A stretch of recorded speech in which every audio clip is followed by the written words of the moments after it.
So, Cold War and end of Cold War, we had a prior discussion regarding the nature of Cold War and what is the meaning of Cold War. And we'll have detailed discussion on Cold War. You must know that. Karano, in international relations, Cold War is a compulsory subject. Wherever you do or go or study on international relations, Cold War will be there.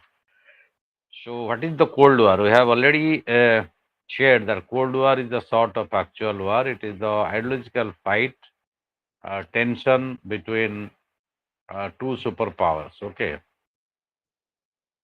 So, some people have joined new, I think. One is Manasi. You joined today. Earlier in all the three classes, you are not there. Am I right? Anyway. ନାଇଁ sir ମୁଁ କାଲି ବି join କରିଥିଲି। Oh, Kalsila. So, mark. Oh, anyway. Hmm. So, এটা ଦେଖା ହଉଛି ନା କମ light ହଉଛି ହଁ ହାତଟା ମୋର ଟେକି ହଉନି ଏଟା ଯେ ବ୍ଲାଇଣ୍ଡ ବିଲିଫ ସମସ୍ତେ ଜାଣିଛ ଯେ ଏଟା କି ଦେଖାଯାଉଛି ନା କଣ ଲେଖିଛ ଯେ ବ୍ଲାଇଣ୍ଡ ବିଲିଫ କି ନଡ଼ିଆ ପଡେନି ନଡ଼ିଆ ପଡିଲା ଆଜି ମୋ ଉପରେ right side so some happenings led to second world war so as I have already said there are two groups fought against each other in the second world war one is the axis another is the allied power. In Allied group, three major powers are there England, America, and Russia. And in Axis power, also three major powers are there Germany, Italy, and Japan. And this continued till the end of war in 1945. Japan surrendered, Hitler committed suicide. But as you know, unnecessarily, America dropped two nuclear bombs in Hiroshima and Nagasaki. ଦ୍ୱିତୀୟ ବିଶ୍ୱଯୁଦ୍ଧର ଅବସାନ ପରେ ବିନା କୌଣସି କାରଣରେ ବିନା କୌଣସି ଲଜିକରେ America ତାର ପ୍ରାଧାନ୍ୟ ଦ୍ୱିତୀୟ ବିଶ୍ୱଯୁଦ୍ଧ ପରବର୍ତ୍ତୀ ବିଶ୍ୱରେ ରଖିବା ପାଇଁ ସିଏ ଦୁଇଟି ପରମାଣୁ ବୋମା ପକେଇଦେଲା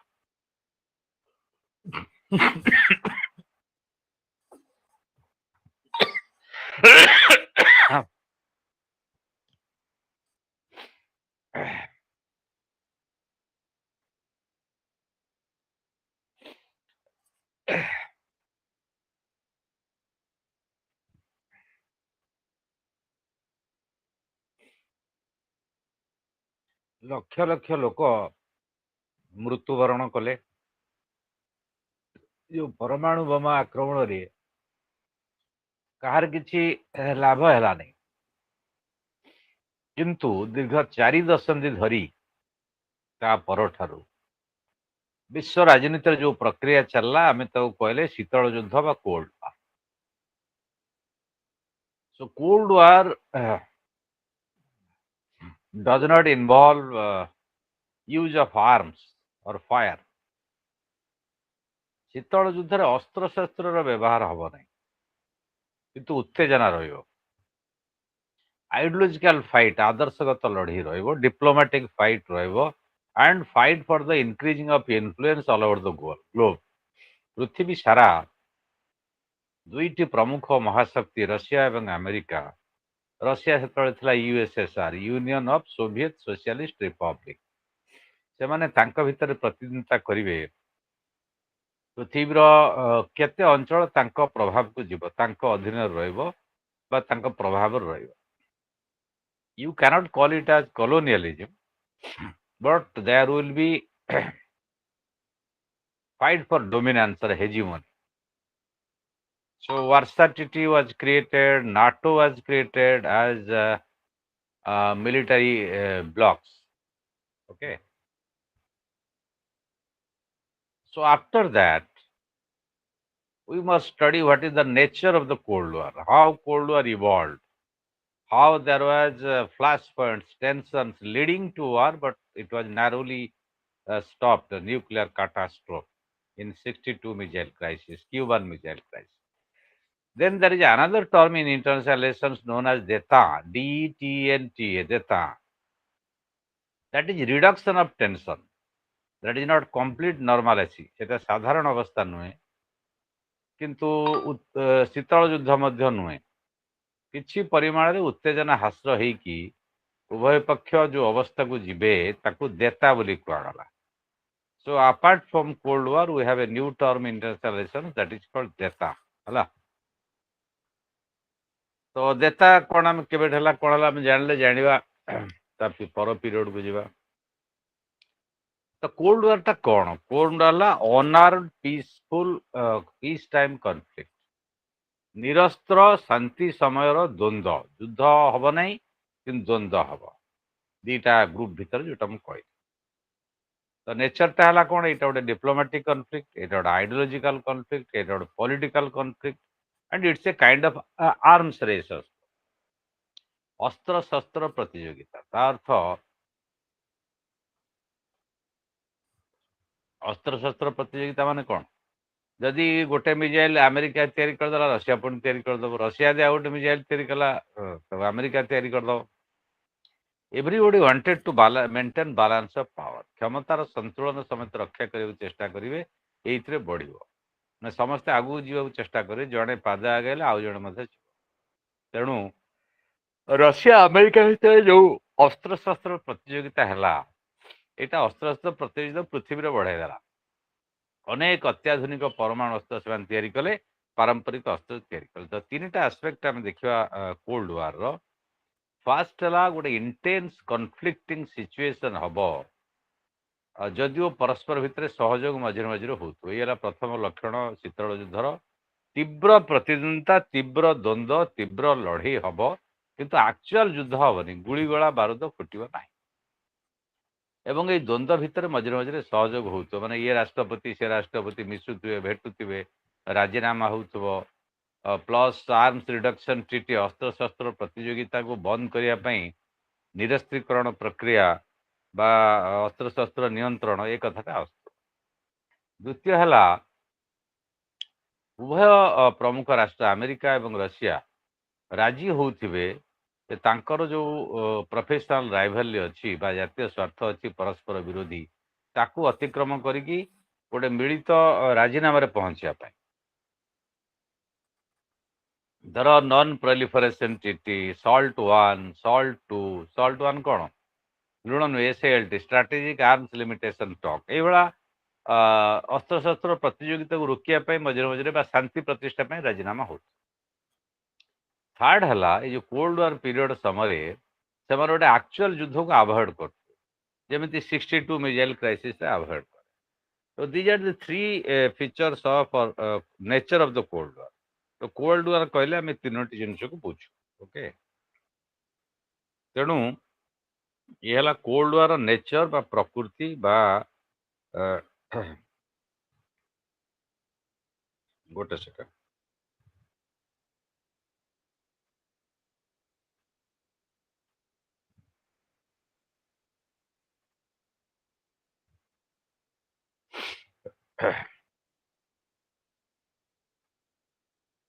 ପ୍ରଥମେ ଫ୍ଲେମିଂ ଲିପମ୍ୟାନ୍ 47 ଗୋଟେ ଟର୍ମ ୟୁଜ କଲେ diplomatic war which is part of the cold war but that is not cold war A cold war ଶବ୍ଦ ପୂର୍ବରୁ ଇଏ ଯୋଉ ବ୍ୟବହାର କଲେ ୱାଲ୍ଟର ଲିପମ୍ୟାନ୍ 47ରେ କହିଲେ ଡିପ୍ଲୋମାଟିକ ୱାର ତାପରେ ଫ୍ଲେମିଂ କହିଲେ ଏଇଟା କୋଲ୍ଡ ୱାର ଟା କଣ a war that is fought not in the battle field ଯୋଉ ଯୁଦ୍ଧଟି ଯୁଦ୍ଧ କ୍ଷେତ୍ରରେ ଲଢା ଯାଉନାହିଁ ଗୁଳିଗୋଳା ବାରୁଦରେ ଲଢା ଯାଉନାହିଁ କ୍ଷେପଣାସ୍ତ୍ରରେ ଲଢା ଯାଉନାହିଁ ବମ୍ବରେ ଲଢା ଯାଉନାହିଁ କିନ୍ତୁ ମଣିଷ ମନ ଭିତରେ ଲଢା ହଉଛି କି ତା ବିରୁଦ୍ଧରେ ସେ ତା ବିରୁଦ୍ଧରେ ଅରିଜିନ ତ ଆମେ ଜାଣିଲେ ସେକେଣ୍ଡ ୱାର୍ଲଡ ୱାର ପରେ ହିଟଲରଙ୍କ ଆତ୍ମହତ୍ୟା ପରେ ଜାପାନର ପରାଜୟ ପରେ ଏଇ ଯୋଉ ଆସିଲା କୋଲ୍ଡ ୱାର ଆରମ୍ଭ ହେଇଗଲା କାହିଁକି ଆରମ୍ଭ ହେଲା what is the reason of cold war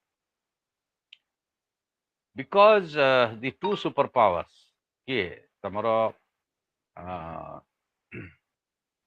ଦୁଇଟି ସୁପର ପାୱାର ହେଲେ ଆମେରିକା ଏବଂ ରଷିଆ ଆମେରିକା ଚାହିଁଲା ଯେ ପରବର୍ତ୍ତୀ ପର୍ଯ୍ୟାୟରେ किए प्राधान्य विस्तार करिवो विश्व रे ये तो आक्सिस पावर जे दुर्बल हो गले समस्त आलायड पावर दुर्बल हो गले तो अमेरिका निजर प्राधान्य विस्तार करिया चाहिला एवं तार आउ गोटे अक्षर रहा जो कम्युनिस्ट राष्ट्र सोवियत यूनियन तार परिव्याप्ति न हो तार प्रभाव न बढ़ू बा अलग कौन से राष्ट्र माने कम्युनिस्ट न हुंतु to check communism contain communism साम्यवादी सोवियत यूनियन को बा साम्यवादी आदर्श को प्रतिहत करिया पड़े एइथिपाई से परमाणु बोमा उद्भावन कले अमेरिका वाला एवं ताको प्रयोग करके दुनिया को देखा चाहिए जे आमे हूँ सुपर पावर आमठू बोड़ी के जापर आमको पृथ्वी माने एवटू शीतल युद्ध आरंभ है तो रशिया विपर्यस्त हो गला विव्रत हो पड़ा व्यस्त हो पड़ला तो परवर्ती पर्यायर सी परमाणु शक्ति हो गला अल्प दिन भर तापरे दीटा प्लान एम कले अमेरिका आंटी सोवियत फ्रंट तैयारी कले जोटा नाटो ए दीटा आसला ट्रूमैन डॉक्ट्रिन मार्शल प्लान एवं विंस्टन चर्चिल जी थिले कार ब्रिटेन प्रधानमंत्री से गोटे फेमस भाषण देले 46 रे 1946 मार्च रे ये जो ट्रूमैन डॉक्ट्रिन पूर्व ट्रूमैन है अमेरिका राष्ट्रपति ट्रूमैन पॉलिसी टाको ट्रूमैन डॉक्ट्रिन कहा जाए तो मार्च 46 रे से भाषण देले ता नाटा ला फल्टन स्पीच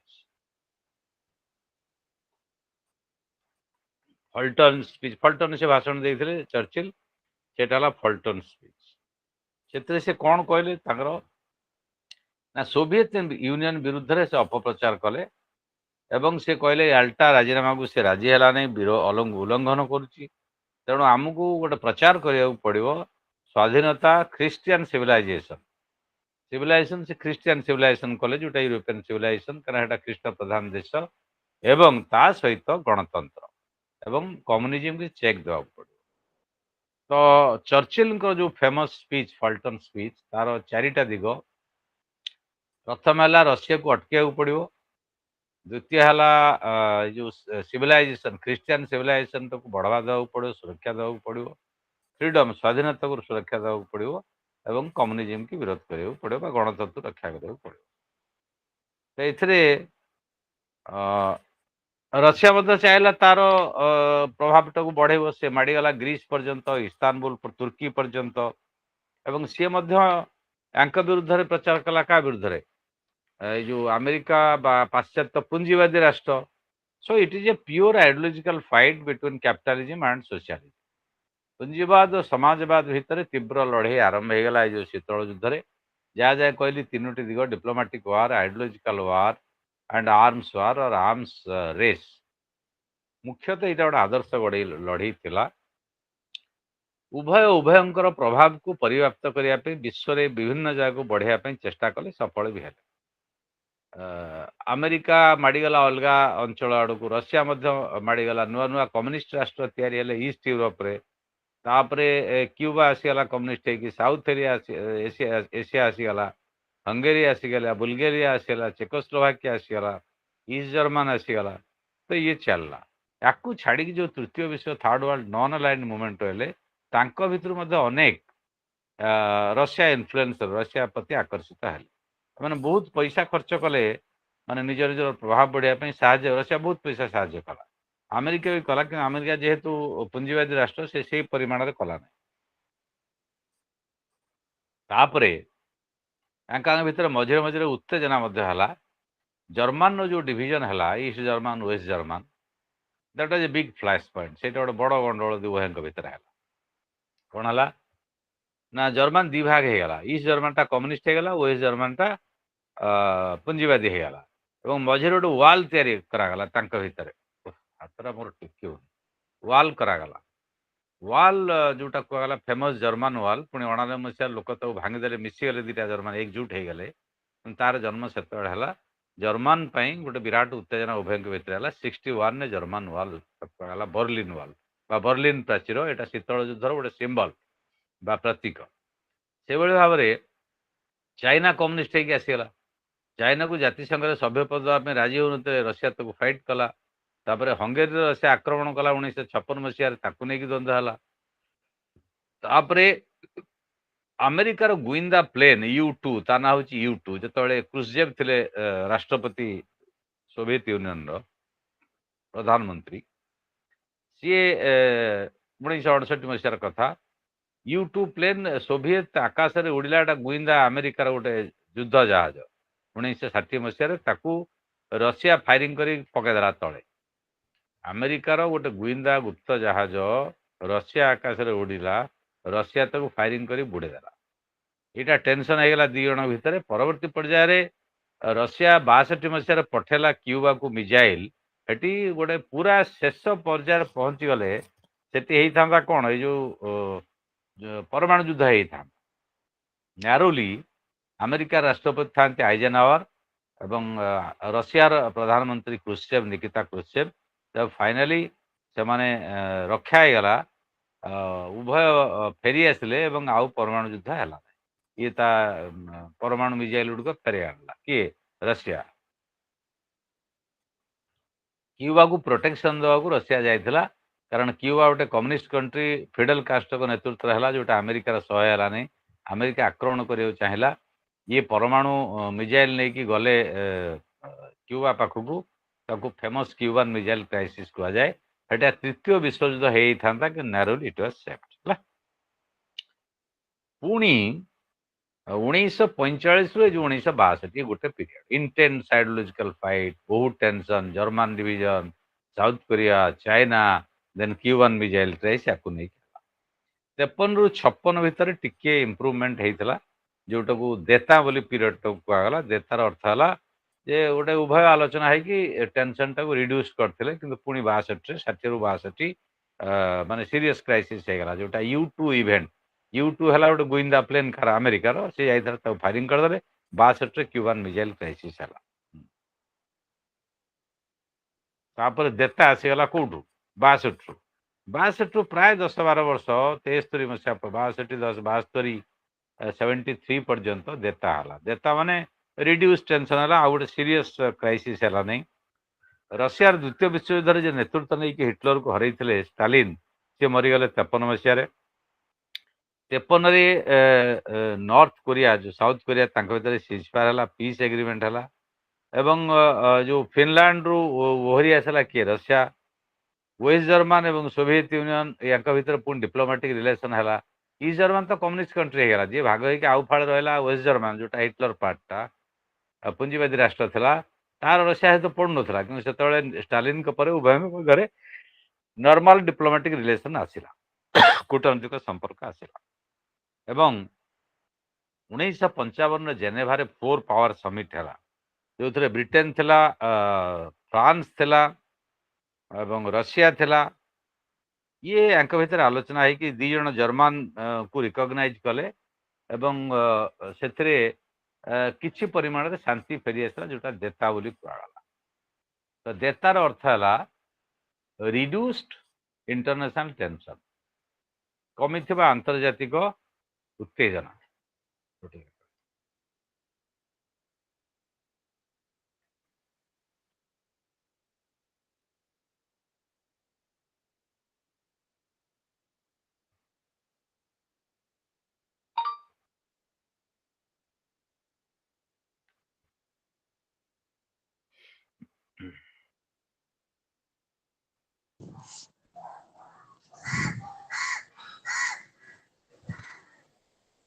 କଣ କାହାର ଗୋଟେ ଚଢେଇ ବାଜିଲାଣି ଚଢେଇ ସାଉଣ୍ଡ କାହାର ହଉଛି ବାହାରେ ବସି ପଡୁଛି ନାଇସ୍ ବାହାରେ ବୋଧେ କିଏ ବସିଛି ଏନିୱେ କିନ୍ତୁ ଦେତାର ଅର୍ଥ ନର୍ମାଲ ରିଲେସନ ନୁହେଁ କଣ କହୁଛ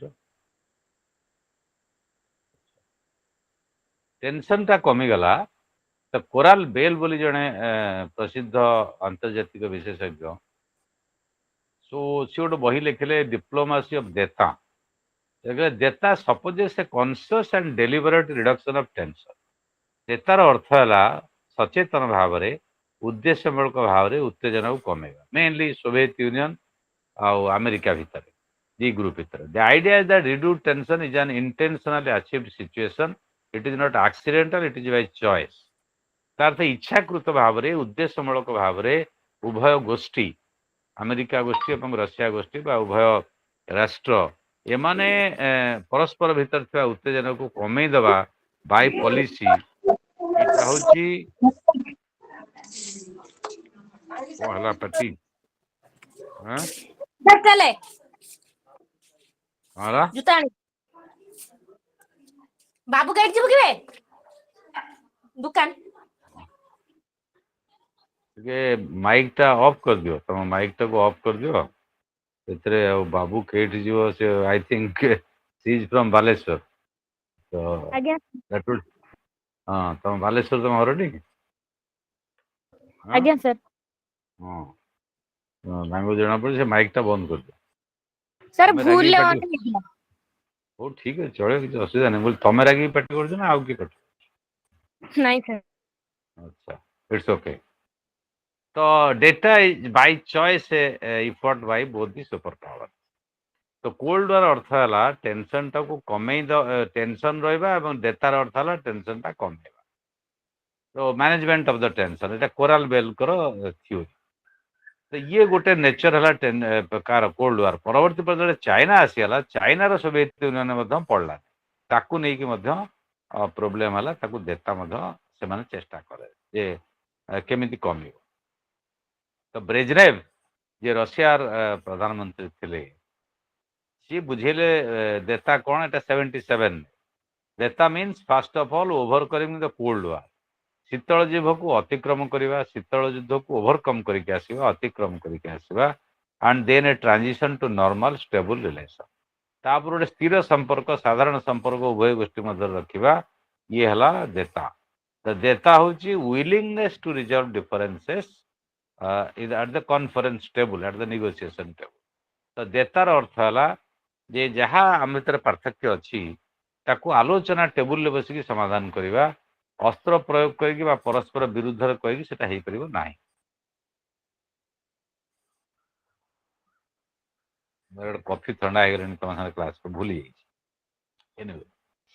ସୋ ଗୋଟେ ନର୍ମାଲ ପୋଜିସନକୁ ଆଣିବା ରାଷ୍ଟ୍ରମାନଙ୍କୁ ଇଏ ହେଲା ଡେଟା ତ ଡେଟାରେ ଖାଲି ଗୋଟେ ଆକ୍ଟର ସୁପର ପାୱାର ରହିବେନି ଉଭୟ ଆକ୍ଟର ତା ସହିତ ଅନ୍ୟାନ୍ୟ ରାଷ୍ଟ୍ର ମଧ୍ୟ ଆସିବେ ତାପରେ ଏଇ ଯୋଉ କ୍ୟୁବାନ ମିସାଇଲ କ୍ରାଇସିସ୍ ପରେ जो सुपर पावर माने पीटीबीटी एनपीटी कले एनपीटी नॉन प्रोलिफरेशन ट्रिटी अणु अणप्रसारण चुक्ति तार ओडिया हला कौन अणु अणप्रसारण चुक्ति ना आउ न्यूक्लियर पावर बढ़िया को देबेनी आउ को राष्ट्र सेतरे परीक्षा करि परिबे नाही एवं जो परमाणु राष्ट्र मुख्य दीटा नेता कि वाशिंगटन और मॉस्को बा अमेरिका रशिया तांका भितर हॉटलाइन प्रतिष्ठा हला हॉटलाइन माने डायरेक्ट राष्ट्रपति उभय राष्ट्र मुख्य कथबार्ता ही पारे जदि गोटे परमाणविक विपर्यय है युद्धर संभावना है तर फोन नहीं पारे तो डायरेक्ट हॉटलाइन है ये तो डायरेक्ट राष्ट्र मुख्य या राष्ट्रपति प्रधानमंत्री डायरेक्ट कथा राष्ट्रपति कथा पारे जे परमाणु युद्धर न हो ये हॉटलाइन तक कहुए बास परे गोटे चुक्ति है जो डेटा टेंशन रिड्यूस करने पीटीबीटी पीटीबीटी अर्थ पार्शियल टेस्ट बैन ट्रिटी परमाणु परीक्षण पार्शियली बंद हम यहाँ जुलाई 63 है ब्रिटेन अमेरिका सोवियत यूनियन दस्तखत कले एवं ए टेस्ट बैन करागला आउ 1955 पर परमाणु परीक्षण हम ना ये पार्शियल टेस्ट बैन कहला जे आटमोस्फियर रे बा ग्राउंड ने बा पानी तले परमाणु परीक्षण हम ना तेणु कंट्रोल सिस्टम टा केमी अंडरग्राउंड हम किंतु परमाणु अस्त्र से तैयारी कर चलते बर्तमान पृथ्वी में सर्वाधिक परमाणु अस्त्र क्या पाखे अच्छी कहीपर क्या पाखे अच्छी Russia sir very good Russia Russia Russia Russia पाखे अच्छी से पुराना एवं अमेरिका पाखे अच्छी नेक्स्ट तेणु से जो परमाणु अस्त्र प्रतियोगिता बा न्यूक्लियर आर्म्स रेस थिला सेठी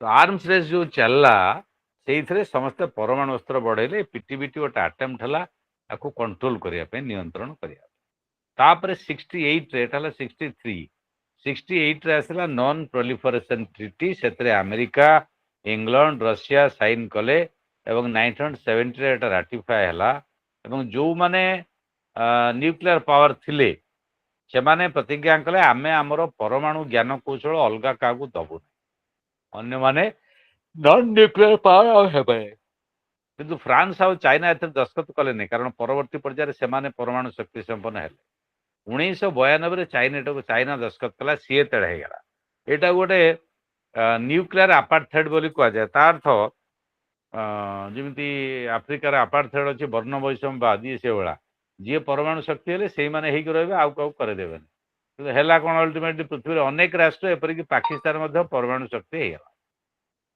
इंडिया ता पूर्व है इंदिरा गांधी समय पाकिस्तान अलग गुड़ाए राष्ट्र हो गए बर्तमान इज्राएल चोरार ईरान चेष्टा कर तो एनपीटी किसी मान है पृथ्वी तो सब राष्ट्र प्राय हो गए परमाणु शक्ति मेजर राष्ट्र ये छोटकाटिया दरिद्र दुर्बल राष्ट्र होना अलग समस्ते तो चोरार अमेरिका देदेला क्या इज्राएल तो इज्राएल परमाणु शक्ति घोषणा कर तो एनपीटी जदिओ कराइला जे परमाणु शक्ति बा परमाणु अस्त्र सीमित राष्ट्र मान भर रु से कौशलटा बा ज्ञान कौशल बा टेक्नोलोजीटा आउ क्या दिज्व ट्रांसफर कर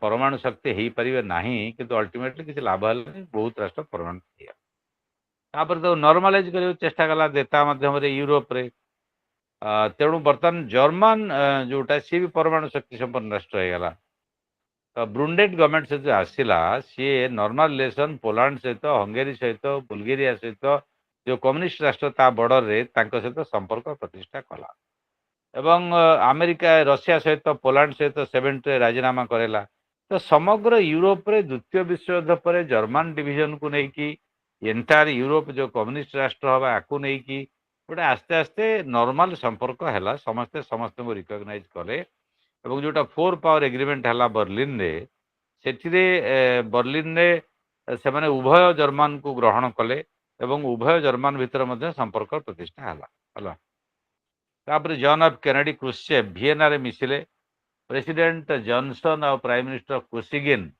सी ग्लासगो 67 रे बैठक ताकर है बाइएनल कॉन्फ्रेंस शीर्ष सम्मेलन उभय के भितर निक्सन गले मस्को प्रथम थर पर अमेरिका राष्ट्रपति 72 मसीह मस्को गले गुड़ाए एग्रीमेंट साइन है एवं अमेरिका सोवियत यूनियन नॉर्मल संपर्क होगा चेष्टा करागला एवं गोटे चेष्टा करागला परमाणु युद्ध न हो कारण विश्व समस्त विश्व ध्वंस हो तो निक्सन उद्यम एवं किसिंगर एम जो उद्यम कले ए अमेरिका चाइना चाइना को गले किसिंगर 71 रे तो चाइना जातिसंघर प्रतिनिधित्व नाला एवं ताइवान को एक्सपेल करे कोराल बेल कहले ये गोटे देता प्रतिष्ठा कला चाइना को नहीं अमेरिकार से भर था पुणी चाइना को लेकिन है ये जो कोल्ड वार टिके कमीगला जनरल असेंबली 73 रे बसिला दीटाक जर्मन को माने जातिसंघर सभ्यभुक्त करागला East German waste German Helsinki summit 35 countries को नेला 1975 मसीह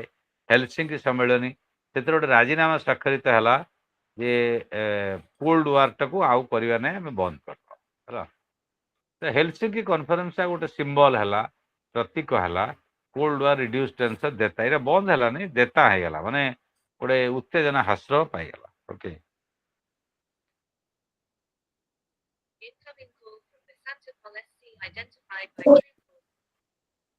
सो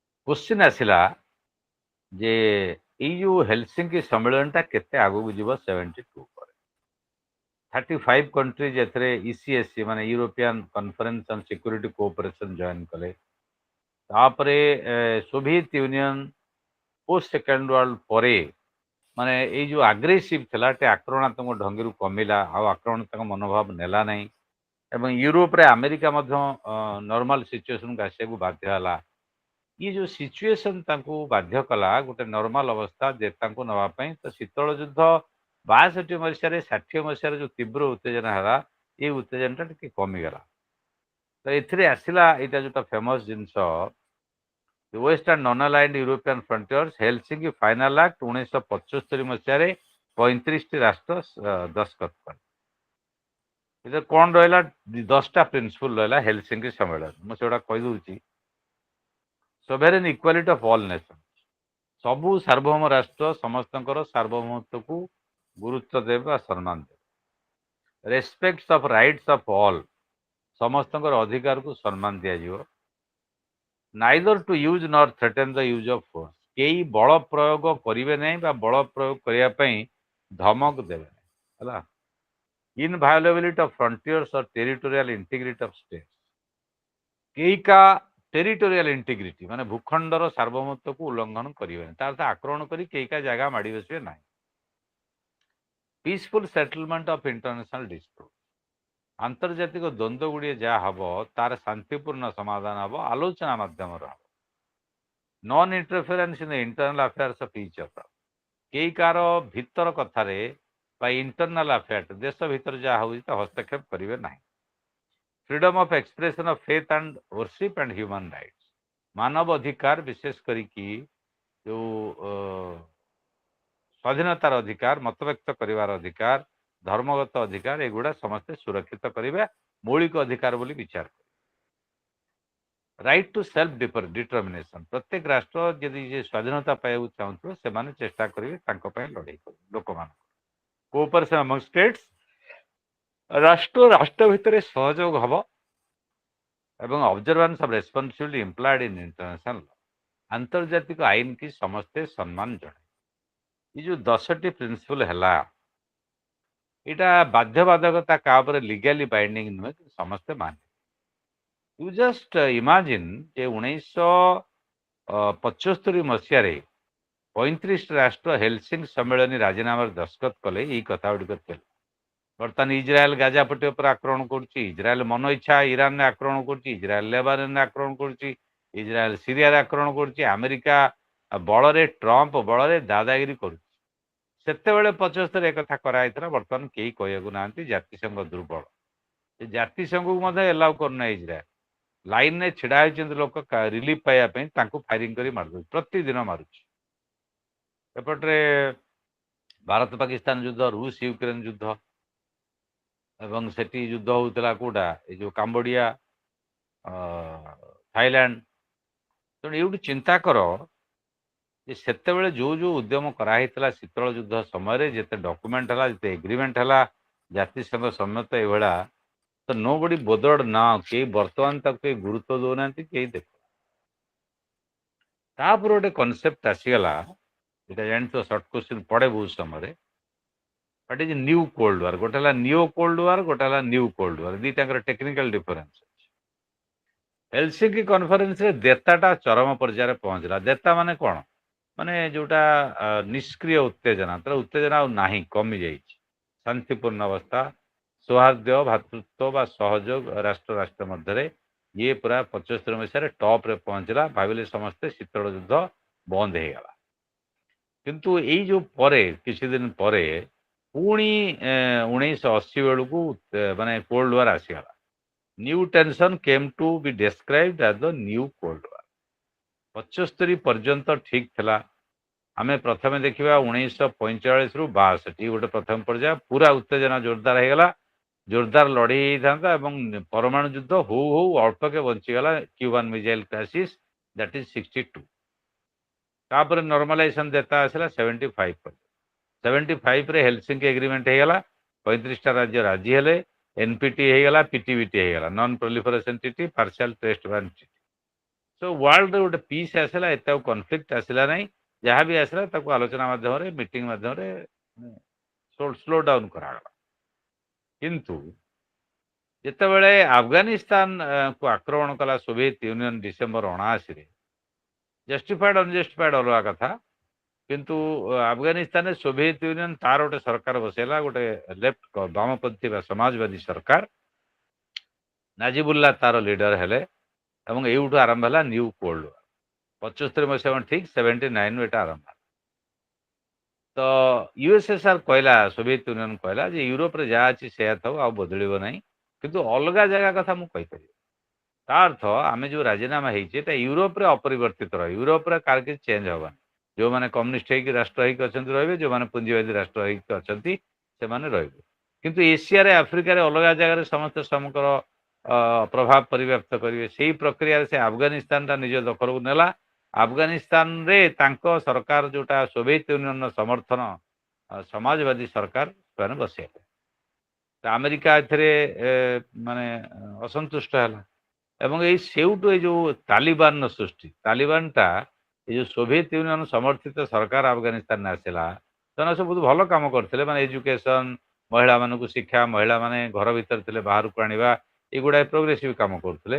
କିନ୍ତୁ ସେଠିକାର ଯୋଉ ମୌଳବାଦୀ ଏଲିମେଣ୍ଟ ମାନେ ଧର୍ମାନ୍ଧ, ଉଗ୍ରବାଦୀ, ମୌଳବାଦୀ ଏ ପରିବର୍ତ୍ତନ ସବୁ ଚାହୁଁନଥିଲେ, ମହିଳାମାନଙ୍କୁ ସୁଯୋଗ ଦିଅନ୍ତି ନାହିଁ। ତ ଏମାନଙ୍କୁ ଧରିକି ଆମେରିକା, ପାକିସ୍ତାନ, ତାଲିବାନ ଗୋଷ୍ଠୀ ସନ୍ତାସବାଦୀ ଗୋଷ୍ଠୀ ତିଆରି କଲେ, ଯୋଉମାନେ ସୋଭିଏତ ୟୁନିୟନ ବିରୁଦ୍ଧରେ ଲଢିଲେ। ସେଠିକାର ସରକାର ସିଏ ସୋଭିଏତ ୟୁନିୟନ ପରାସ୍ତ ହେଲା, ତାପରେ ଆମେରିକା ଦଖଲ କଲା, ଆମେରିକା ପରାସ୍ତ ହେଲା। ତେଣୁ କୁହାଯାଏ କୋଉ ରାଷ୍ଟ୍ର ଯେତେ ଶକ୍ତିଶାଳୀ, ଆମେରିକା ହଉ କି ରୁଷ ହଉ, ଆଫଗାନିସ୍ତାନକୁ କିଏ ପରାସ୍ତ କରିପାରିବେନି। ପାହାଡ଼ିଆ ଅଞ୍ଚଳ ସେଠି ଲଢି ହବ। ଆମେରିକାର ତ ଅନେକ ସୈନ୍ୟ ମୃତ୍ୟୁବରଣ କଲେ, ରଷିଆର ଅନେକ ସୈନ୍ୟ ମୃତ୍ୟୁବରଣ କଲେ। ଏନିୱେ ସେଇ ଯୋଉ ଆଫଗାନିସ୍ତାନ ଆକ୍ରମଣ ପରେ ପୁଣି ରଷିଆ ଆମେରିକା ଭିତରେ ଯୋଉ ଉତ୍ତେଜନା ଆରମ୍ଭ ହେଲା, ପୁଣି ଇଣ୍ଡୋ ଚାଇନା ନେଇକି ଭିଏତନାମକୁ ନେଇକି ହେଲା, ହର୍ନ ଅଫ୍ ଆଫ୍ରିକାକୁ ନେଇକି ହେଲା, ଆଫଗାନିସ୍ତାନକୁ ନେଇକି ହେଲା, ୟାକୁ କୁହାଗଲା ନ୍ୟୁ କୋଲ୍ଡ ୱାର। ଓକେ, ନୂଆ ଶୀତଳ ଯୁଦ୍ଧ। 1975 ମସିହା ପରେ ଆମେରିକା ରଷିଆ ଭିତରେ ଆଫଗାନିସ୍ତାନକୁ ନେଇ ଅନ୍ୟାନ୍ୟ ଅଞ୍ଚଳକୁ ନେଇ ଯୋଉ ଉତ୍ତେଜନା ଆରମ୍ଭ ହେଲା, ତାକୁ କୁହାଗଲା ନ୍ୟୁ କୋଲ୍ଡ ୱାର। ରାଇଟ, ବୁଝିହେଲା ନା ନାହିଁ? ନିଓ କୋଲ୍ଡ ୱାର ଅଲଗା। ନିଓ କୋଲ୍ଡ ୱାର ହେଲା ଯେ ବର୍ତ୍ତମାନ ଯୋଉ ଶୀତଳ ଯୁଦ୍ଧ ଚାଲିଛି, କୋଲ୍ଡ ୱାର ଏଣ୍ଡ ହେଇଗଲା 89 ପରିହାରେ। ବର୍ତ୍ତମାନ ଯୋଉ ଶୀତଳ ଯୁଦ୍ଧ ପରିସ୍ଥିତି ଅଛି ରଷିଆ ଆମେରିକା ଭିତରେ ବା ଆଉ କୋଉ ରାଷ୍ଟ୍ର, ଚାଇନା ଆଉ ଆମେରିକା ଭିତରେ, that is called Neo cold war.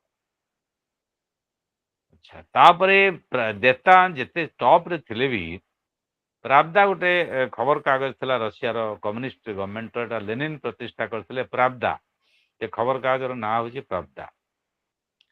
ସେଥିରେ ଲେଖାଗଲା Soviet Union will continue to revolve an aggressive attempt by the forces of imperialism and it to help patriots in Angola, Mozambique, Zimbabwe, ଦକ୍ଷିଣ Africa.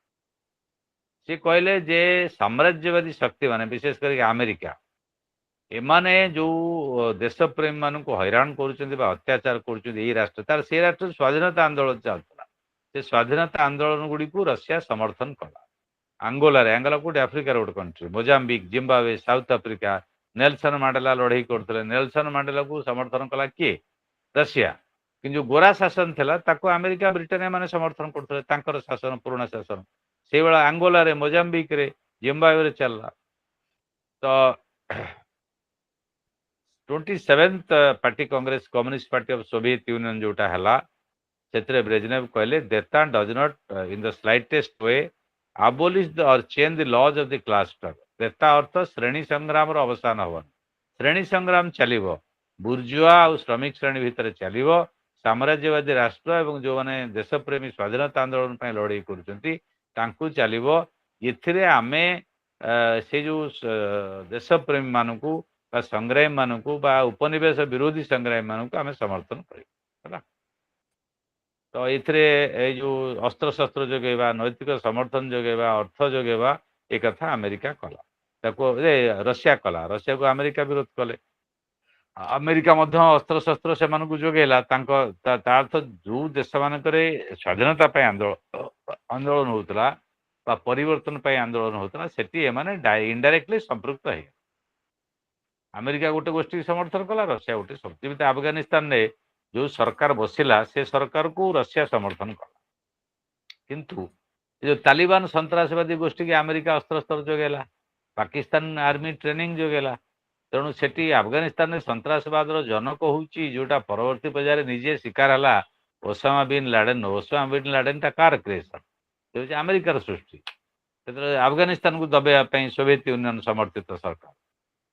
This is history. ସେଇଟା ହେଲା new cold war. ତାପରେ Vietnam ଯୋଉ ଯୁଦ୍ଧ ଜାଣିଛ, Vietnam ଗୋଟେ ଛୋଟିଆ ରାଷ୍ଟ୍ର, କୃଷି ଭିତ୍ତିକ ରାଷ୍ଟ୍ର। ସିଏ ପରାସ୍ତ କରିଦେଲା ଆମେରିକାକୁ, ସୋଭିଏତ ୟୁନିୟନ ତାକୁ ସମର୍ଥନ କଲା, ତାକୁ ନେଇକି ଉତ୍ତେଜନା ହେଲା। କାରଣ ଭିଏତନାମ, ଦକ୍ଷିଣ ଭିଏତନାମ, ଉତ୍ତର ଭିଏତନାମ ହେଇଗଲା। ଇଏ ଆମେରିକା ଗୋଟାକୁ ସମର୍ଥନ କଲା, ଗୋଟାକୁ ରଷିଆ ସମର୍ଥନ କଲା। କିନ୍ତୁ ଆମେରିକା ଭଳିଆ ଗୋଟେ ଶକ୍ତିଶାଳୀ ରାଷ୍ଟ୍ରକୁ ସେମାନେ ପରାସ୍ତ କରିଦେଲେ, ଭିଏତନାମ ଲୋକ। ତାପରେ 79ରେ ଚାଇନା ଭିଏତନାମକୁ ଆକ୍ରମଣ କରିବାକୁ ଗଲା। এটা ଚାଇନା ପାଇଁ ଯଦି ଖରାପ ହେଲା କିନ୍ତୁ এটা ଟେନସନ ହେଇଗଲା ଚାଇନା ରଷିଆ ଏବଂ ପାଶ୍ଚାତ୍ୟ ରାଷ୍ଟ୍ରମାନଙ୍କ ଭିତରେ। 90,000 ସୈନିକ ଆଫଗାନିସ୍ତାନରେ ସୋଭିଏତ ୟୁନିୟନ ରହିଲେ 10 ବର୍ଷ ଅଲମୋଷ୍ଟ 9 ବର୍ଷ ସୋଭିଏତ ଆର୍ମି ସେଠି ରହିଲା। ତାପରେ 88 ମସିହାରେ ଗୋର୍ବାଚେଭ ଫାଇନାଲି ସେଠୁ ୱିଡ୍ର କରିକି ଆଣିଲେ ତାଙ୍କ କଥା ସିଏ ବୁଝିବେ ଏବଂ ନେବରିଂ ଇରାନ ଏବଂ ପାକିସ୍ତାନକୁ ଯୋଉ ଲୋକ ସବୁ ପଳେଇଲେ ସେଠି ଟ୍ରେନିଂ ନେଲେ ଗରିଲା ଭାବରେ ଏବଂ ତାକୁ ସୋଭିଏତ ଅକ୍ୟୁପେସନ ପରେ ଏଇ ଯୋଉ ସନ୍ତାସବାଦୀ ଗୋଷ୍ଠୀ ଗୁଡ଼ା ତାଲିବାନ କହୁଛ ସେଇଟାକୁ ଏମାନେ ତିଆରି କଲେ। ଇଏ ଆଉ ଗୋଟେ ଯୋଉ ଉତ୍ତେଜନା ହେଲା that is new cold war. ଆଉ କୋଉ ନ୍ୟୁ କୋଲ୍ଡ ୱାର ଆସିଲା ନା ସଲ୍ଟ ଟକ୍ରେ strategic arms limitation talk. What is strategic arms limitation talk? SALT 1 and SALT 2 ଏଇଟା ଆମେରିକା ସୋଭିଏତ ୟୁନିୟନ ଭିତରେ ହେଲା ଯେ ପରମାଣୁ ବୋମା କେହି ତିଆରି କରିବେନି ଆଉ ଇଣ୍ଡିଆନ ଓସେନରେ କେହି ପରମାଣୁ ଅସ୍ତ୍ର ରଖିବେ ନାହିଁ ଏବଂ ଷ୍ଟ୍ରାଟେଜିକ୍ ଆର୍ମସ ଏଇଟା ଯୋଉ ଷ୍ଟ୍ରାଟେଜିକ୍ ଆର୍ମ ଅଛି ତାକୁ ଲିମିଟ୍ କରାଯିବ।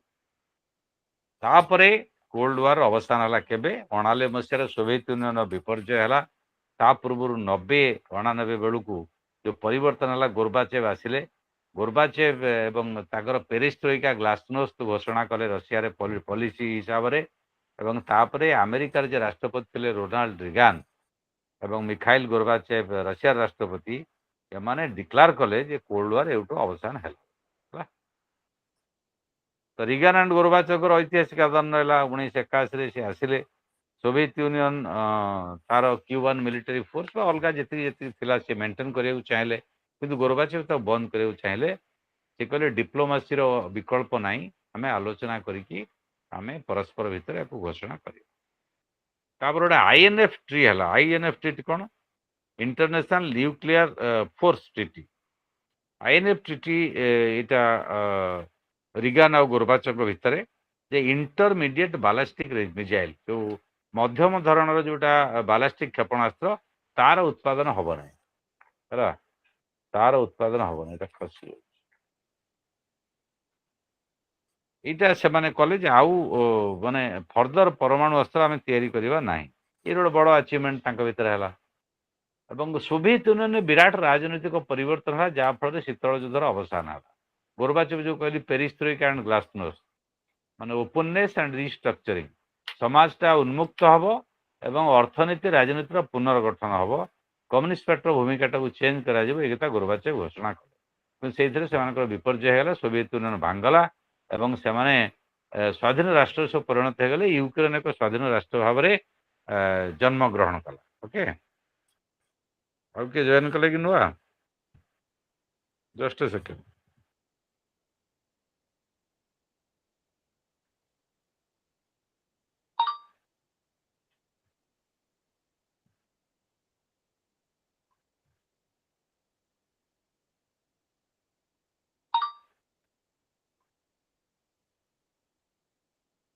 ହୁଁ 1947ରୁ ଦ୍ୱିତୀୟ ବିଶ୍ୱ ପରୁ ଆମେରିକା ସବୁବେଳେ ଚେଷ୍ଟା କଲା ଯେ ରଷିଆକୁ ଚେକ୍ ଦେବ। ଯୋଉ କୋଲ୍ଡ ୱାରର ଅବସାନ ହେଲା ପୁଣି ନ୍ୟୁ କୋଲ୍ଡ ୱାର ହେଲା।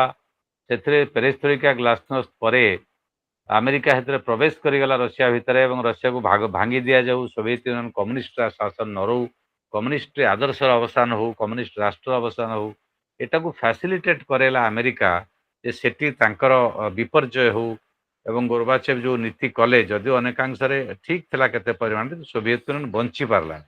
ସୋଭିଏତ ୟୁନିୟନ ଆଜି ଯଦି ଥାନ୍ତା ତାହେଲେ ଇସ୍ରାଏଲ ପାଲେଷ୍ଟାଇନ ଉପରେ ଆକ୍ରମଣ କରିବାକୁ ସାହସ କରନ୍ତା ନାହିଁ। ଇରାନ ଉପରେ ଆକ୍ରମଣ କରିବାକୁ ସାହସ କରନ୍ତା ନାହିଁ। ଆଜି ଯୁଦ୍ଧ ହୁଅନ୍ତା ନାହିଁ। ଆମେରିକାର ଦାଦାଗିରି ବା ଟାରିଫ ଏକଥା ହୁଅନ୍ତା ନାହିଁ। ତ ଏକପାଖିଆ ବିଶ୍ୱ ହେଇଗଲା ପରେ ୟାର ପରିଣାମ ବର୍ତ୍ତମାନ ସମଗ୍ର ବିଶ୍ୱବାସୀଙ୍କୁ ଭୋଗିବାକୁ ପଡୁଛି। ଏଇଟା ହେଲା କନସିକ୍ୱେନ୍ସ। ତେଣୁ ଏଇଠି ଗୋର୍ବାଚେଭଙ୍କ ସମୟରେ ଆସିଲା ଯେ ଇଏମାନେ କହିଲେ ଆମେରିକା ବାଲା କହିଲେ ଆମର ଭିକ୍ଟ୍ରି ହେଲା କିନ୍ତୁ ଏମାନେ ଭାବୁଥିଲେ ଯେ ସୋଭିଏତ ୟୁନିୟନ ବିପର୍ଯ୍ୟୟ ହେଇଯିବ କିନ୍ତୁ ପୁତିନ ପୁଣି ଥରେ ପ୍ରମାଣିତ କଲେ ଆମେ ଚ୍ୟାଲେଞ୍ଜ କରିବୁ ଆମର ଚାଲିବ। ଓକେ ତାପରେ ପାଶ୍ଚାତ୍ୟ ଯୋଉଟା ୱେଷ୍ଟ ଏସିଆ ଶାନ୍ତି ପ୍ରକ୍ରିୟା ଇସ୍ରାଏଲ ପାଲେଷ୍ଟାଇନକୁ ନେଇକି ଅରିଜିନାଲି ସେଟା ପାଲେଷ୍ଟାଇନର ଜାଗା ଇହୁଦୀମାନେ ସେଠି ଯାଇ ବସବାସ କଲେ। ମୁଁ ତାର ଇତିହାସ କହିବାକୁ ସମୟ ନାହିଁ ସଂକ୍ଷିପ୍ତରେ କହୁଛି। ତାଙ୍କର ଗୋଟେ ରାଷ୍ଟ୍ର ନଥିଲା ଜିଉ ଷ୍ଟେଟ୍। ସେ ଗୋଟେ ସମ୍ମିଳନୀରେ ସ୍ଲୋଗାନ ଦେଲେ ଯେ ସେଇ ଜାଗାରେ ସେମାନେ ବସବାସ କରି ସେଠି ବସବାସ କଲେ। ସେମାନେ ତାକୁ ଜାଗା ଦେଲେ ଜାଗା ଦେଇକି ଆଙ୍କ ଜାଗାକୁ ମାଡ଼ି ବସିଲେ। ବର୍ତ୍ତମାନ ଟୋଟାଲ ପାଲେଷ୍ଟାଇନର ଗାଜା ପଟିକି ନେଇଯିବାକୁ ଇସ୍ରାଏଲ ଚାହୁଁଛି। ସେଠି ରକ୍ତାକ୍ତ ସଂଘର୍ଷ ହେଉଛି। ଗାଜା, ଗୋଲାନ ହାଇଟ୍ ଯୋଉଟା ଜେରୁଜେଲମ, ଇଏ ମୁସଲିମ ବହୁଳ ରାଷ୍ଟ୍ର, ତାକୁ ଆକ୍ରମଣ କରିକି ଇଜିପ୍ଟ ଆମେରିକା ସହଯୋଗରେ ଦଖଲ କରିଦେଇଛି। ତାକୁ ନେଇକି ମଧ୍ୟ ଉତ୍ତେଜନା ହେଲା। ଆମେରିକା କୁ ବିରୋଧ କରୁଥିଲା ରଷିଆ, କିନ୍ତୁ ରଷିଆ ଗଲା ପରେ ବର୍ତ୍ତମାନ ମନ ଇଚ୍ଛା ଏମାନେ କରୁଛନ୍ତି। କ୍ୟାମ୍ପ ଡାଭିଡ ଏଗ୍ରିମେଣ୍ଟ ହେଲା। ଇଜିପ୍ଟ ଯୋଉ କଥା ଆମେ କହୁଥିଲେ ଯେ ଇଜିପ୍ଟ ଗୋଟେ ଆରବ ୱାର୍ଲଡର ସୁଏଜ କେନାଲକୁ ଯୋଉ ଜାତୀୟକରଣ କଲା ପରେ ଲିଡର ଭାବରେ ଇମର୍ଜ କରୁଥିଲା, ତାର ମଧ୍ୟ ପତନ ହେଲା। ପିଏଲଓ ଜନ୍ମ ନେଲା, ପାଲେଷ୍ଟାଇନ ଲିବରେସନ ଅର୍ଗାନାଇଜେସନ। ତାର ନେତା ୟାସର ଆରଫତ, ଯିଏ ପାଲେଷ୍ଟାଇନର ସ୍ୱାଧୀନତା, ତାର ଗୋଟେ ଚୁକ୍ତି ହେଇଥିଲା, କୁହାଗଲା ଟୁ ନେସନ ଥିଓରି। ତା ଅର୍ଥ ପାଲେଷ୍ଟାଇନ ଗୋଟେ ରାଷ୍ଟ୍ର ହବ, ଇସ୍ରାଏଲ ଗୋଟେ ରାଷ୍ଟ୍ର ହବ। ଇସ୍ରାଏଲ ଗୋଟେ ରାଷ୍ଟ୍ର ହେଇଗଲା, ଶକ୍ତିଶାଳୀ ରାଷ୍ଟ୍ର ହେଇଗଲା, ପରମାଣୁ କ୍ଷମତାପନ୍ନ ରାଷ୍ଟ୍ର ହେଇଗଲା, କିନ୍ତୁ ପାଲେଷ୍ଟାଇନ କି ରାଷ୍ଟ୍ର କରେଇ ଦେଲା ନାହିଁ। ଏଇଟା ହଉଛି ଇତିହାସର ଦୁର୍ଭାଗ୍ୟ। ସେମାନେ ତାଙ୍କ ରାଷ୍ଟ୍ର ନିଜ ଦେଶରେ ଥିଲେ, ତାକୁ ଛଡେଇକି ନେଇକି ସିଏ ରାଷ୍ଟ୍ର ହେଇଗଲା, ଇଏ ହେଇପାରିଲେ ନାହିଁ। ଆଜି ନିରୀହ ଶିଶୁ, ମହିଳା, ଜନସାଧାରଣ ତାଙ୍କୁ ହତ୍ୟା କରାହେଇକି ସେଠି ଗୋଟେ ମାନବୀୟ ବିପର୍ଯ୍ୟୟ ହେଇଛି। ମାନେ ଡାକ୍ତରଙ୍କୁ ମାରିଦିଆ ହଉଛି, ସାମ୍ବାଦିକ ମାନଙ୍କୁ ମାରିଦିଆ ହଉଛି, ଶିଶୁମାନଙ୍କୁ ମାରିଦିଆ ହଉଛି, ମହିଳାମାନଙ୍କୁ ମାରିଦିଆ ହଉଛି, ଏବଂ ସେଠି ଗୋଟେ ସିରିୟସ ଫୁଡ କ୍ରାଇସିସ୍, ମାଲ ନ୍ୟୁଟ୍ରିସନ, କୁପୋଷଣର ଅଭାବ, ଲୋକ ବିନା ଖାଦ୍ୟରେ ମରିଯିବେ। ତାଙ୍କ ଫାୟାରିଂ କରିବାକୁ ମାରିବାକୁ ପଡେନି। ଇସ୍ରାଏଲ ଯୋଉ ଅବସ୍ଥାକୁ ଯାଇଛି ଅମାନବୀୟ, ଏଇ ଯୋଉ ବାଲାନ୍ସ ଅଫ ପାୱାର ରହିଲା ନାହିଁ, ରଷିଆ ରହିଲା ନାହିଁ, ଏକପାଖିଆ ବିଶ୍ୱ ହେଇଗଲା। ଆମେରିକା ସମର୍ଥନରେ ସେମାନେ ମନ ଇଚ୍ଛା ଚଳୁଛନ୍ତି। ତାପରେ ଶୀତଳ ଯୁଦ୍ଧର ଏଇ ଯୋଉ ପର୍ଯ୍ୟାୟ ପରେ ଅବସାନ ହେଲା। ତା ପୂର୍ବରୁ ସିମ୍ବଲ ଯୋଉଟା ଶୀତଳ ଯୁଦ୍ଧ ଥିଲା, ବର୍ଲିନ ୱାଲ, ଯୋଉଟା ଦିଟା ବର୍ଲିନ କି ଭାଗ ଭାଗ କରି ରଖିଲା, ଇଷ୍ଟ ବର୍ଲିନ ଏବଂ ୱେଷ୍ଟ ଜର୍ମାନୀ ବା ଇଷ୍ଟ ଜର୍ମାନୀ, ଇଷ୍ଟ ବର୍ଲିନ ୱେଷ୍ଟ ବର୍ଲିନ, ତାକୁ ୟୁନାଇଟେଡ କରିଦିଆଗଲା। ଲୋକମାନେ ଚାହିଁଲେ ଏବଂ ଗଭର୍ଣ୍ଣମେଣ୍ଟ ଏ ଯୋଉ ୱାଲ ଭାଙ୍ଗିଦେଲେ। ତାପରେ 89ରେ ସେ ୱାଲଟା ଭାଙ୍ଗିବା ଆରମ୍ଭ ହେଲା। ତାପରେ ଭାଙ୍ଗି ଦେଇକି ଦିଟାଙ୍କ ରାଷ୍ଟ୍ର ଇଷ୍ଟ ୱେଷ୍ଟ ମିଶିଗଲେ। ବର୍ତ୍ତମାନ ଜର୍ମାନ ଗୋଟିଏ ରାଷ୍ଟ୍ର ହେଲା। ତ କମ୍ୟୁନିଷ୍ଟ ଇଷ୍ଟର ବିଲୟ ହେଇଗଲା ବୁର୍ଜୁଆ ବା ପୁଞ୍ଜିବାଦୀ ୱେଷ୍ଟରେ, ଆଉ ଫାଇନାଲି ଜର୍ମାନ ବର୍ତ୍ତମାନ ଗୋଟେ ଶକ୍ତିଶାଳୀ ରାଷ୍ଟ୍ର ଏବଂ ୟୁନାଇଟେଡ ରାଷ୍ଟ୍ର। ତାପରେ ଗଲ୍ଫ ୱାର କଥା ଜାଣିଛ, ଯୋଉଟା ଇରାନ ଇରାକ ଯୁଦ୍ଧ, କୁଏତ ଦଖଲ କଲେ, ୟାକୁ ନେଇକି ମଧ୍ୟ ଉତ୍ତେଜନା ହେଲା ରଷିଆ ଆମେରିକା ଭିତରେ। କିନ୍ତୁ ସବୁ ସରିଗଲା ରଷିଆର ବିପର୍ଯ୍ୟୟ ପରେ। କିନ୍ତୁ ଏଇ ଯୋଉ ସଦାମ ହୁସେନ ଷ୍ଟୋରି ଜାଣିଛ, ମୁଁ ତମକୁ କହିଥିଲି, ସେ ତେଲ ଜାତୀୟକରଣ କଲେ, ୱେପନ୍ସ ଅଫ ମାସ ଡିଷ୍ଟ୍ରକ୍ସନ ଅଛି ବୋଲି କହିକି ତାକୁ ଆମେରିକା ହତ୍ୟା କଲା ଏବଂ ରଷିଆର ସାହାଯ୍ୟରେ ସେ ଥିଲା। ରଷିଆର ବିପର୍ଯ୍ୟୟ ପରେ ଅନେକ ଜାଗାରେ ଆମେରିକା ଦାଦାଗିରି କଲା, ପ୍ରାକୃତିକ ସମ୍ବଳର ଶୋଷଣ କଲା, ନେଇଗଲା। ତେଣୁ ତାକୁ ଯଦି ବିଚାର କରିବା, କୁହାଯାଇପାରିବ ଯେ କେମିତି ସୋଭିଏତ ୟୁନିୟନ ବିପର୍ଯ୍ୟୟ ପରେ ଶାନ୍ତିପୂର୍ଣ୍ଣ ଭାବରେ ଯୋଉ ବିଶ୍ୱ ଚାଲୁଥିଲା, ଅଶାନ୍ତି ସୃଷ୍ଟି ହେଲା ଏବଂ ବିଭିନ୍ନ ରାଷ୍ଟ୍ର, ବିଶେଷ କରି ଦୁର୍ବଳ ରାଷ୍ଟ୍ର, ସେମାନେ ନିଜକୁ ସୁରକ୍ଷା ଦେଇପାରିଲେ ନାହିଁ, ଆମେରିକାର ଆକ୍ରମଣର ଶିକାର ହେଲେ। ଇରାକକୁ ଧ୍ୱଂସ କଲା ଆମେରିକା, ସଦାମ ହୁସେନକୁ ହତ୍ୟା କଲା। କୁଏତ, ଇରାକ ସମସ୍ତଙ୍କର ତୈଳ ନେଇଗଲା। ବର୍ତ୍ତମାନ ଇରାନ ଉପରେ ଆକ୍ରମଣ କରୁଛି ଏବଂ ଅନ୍ୟମାନଙ୍କୁ ତାଙ୍କର ଯୋଉ ମସ୍କାଟ, ଓମାନ, ସାଉଦି ଆରବିଆ, ଆରବ ଏମିରେଟ୍ସ, ଇଏ ସବୁ ରାଷ୍ଟ୍ରକୁ ତା ପକ୍ଷରେ ନେଇଯାଇଛି ଆମେରିକା। ସେମାନେ ତାଙ୍କ ସପକ୍ଷବାଦୀ ରାଷ୍ଟ୍ର। ଯୋଉମାନେ ବିରୋଧ କରୁଛନ୍ତି ତାକୁ ଇସ୍ରାଏଲକୁ ଲଗେଇକି ଆକ୍ରମଣ କରିକି ଧ୍ୱଂସ କରୁଛି। ଇରାକ ହଉ ବା ଇରାନ ହଉ ବା ଲିବିଆ ହଉ ବା ଗଡାଫି, ମମର ଗଡାଫି, ସିରିଆ ହଉ ବା ଏପଟେ ଲେବାନନ ହଉ, ଇଏ ସବୁଗୁଡ଼ିକୁ ସେ ଆକ୍ରମଣ କରି ଧ୍ୱଂସ କରୁଛି ଆମେରିକା। ଇସ୍ରାଏଲ ସେଠି ତାର ମାନେ କ'ଣ ଗୁଣ୍ଡା ହେଇଛି ବା ପୋଲିସ ହେଇଛି ସେ ଅଞ୍ଚଳରେ। ମଧ୍ୟପ୍ରାଚ୍ୟରେ ମେନ୍ ପ୍ରୋବ୍ଲେମ ହେଲା ତୈଳ। ତୈଳଟାକୁ ଆମେରିକା ନିଜ ନିୟନ୍ତ୍ରଣରେ ରଖିବାକୁ ଚାହୁଁଛି। ଯେହେତୁ ସୋଭିଏତ ୟୁନିୟନ ଚାଲିଗଲା ଏବଂ ସଦାମ ଗୋର୍ବାଚେଭ ଉଦ୍ୟମ କଲେ ତାକୁ କୂଟନୈତିକ ସ୍ତରରେ ଚେଷ୍ଟା କରିବା ପାଇଁ, କିନ୍ତୁ ହେଇପାରିଲା ନାହିଁ।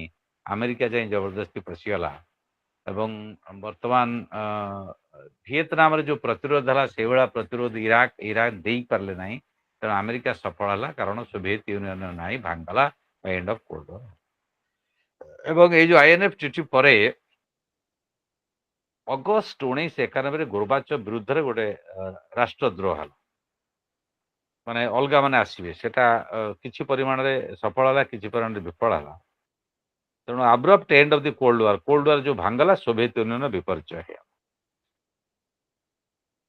ଗୋଟେ ଇମ୍ପୋର୍ଟାଣ୍ଟ ଆର୍ଟିକଲ 1994 ବହିରେ ଅଛି, ପଢିବ ଆର୍ଟିକଲ ସୁଲଜିନର। ସେ କହୁଛନ୍ତି, now that the cold war has ended, the historical post-mortem have just begun.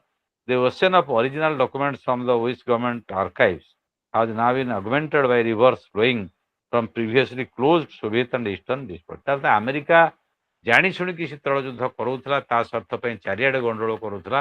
ଏଇଭଳି ତଥ୍ୟମାନ ସବୁ କୋଲ୍ଡ ୱାର ପରେ ଆସିଲା, ବିଭିନ୍ନ ଆର୍କାଇଭ୍ରେ ଯେଉଁ କନଫିଡେନ୍ସିଆଲ ଡକୁମେଣ୍ଟ ସବୁ ଥିଲା ସେଇଠୁ ଜଣାଗଲା।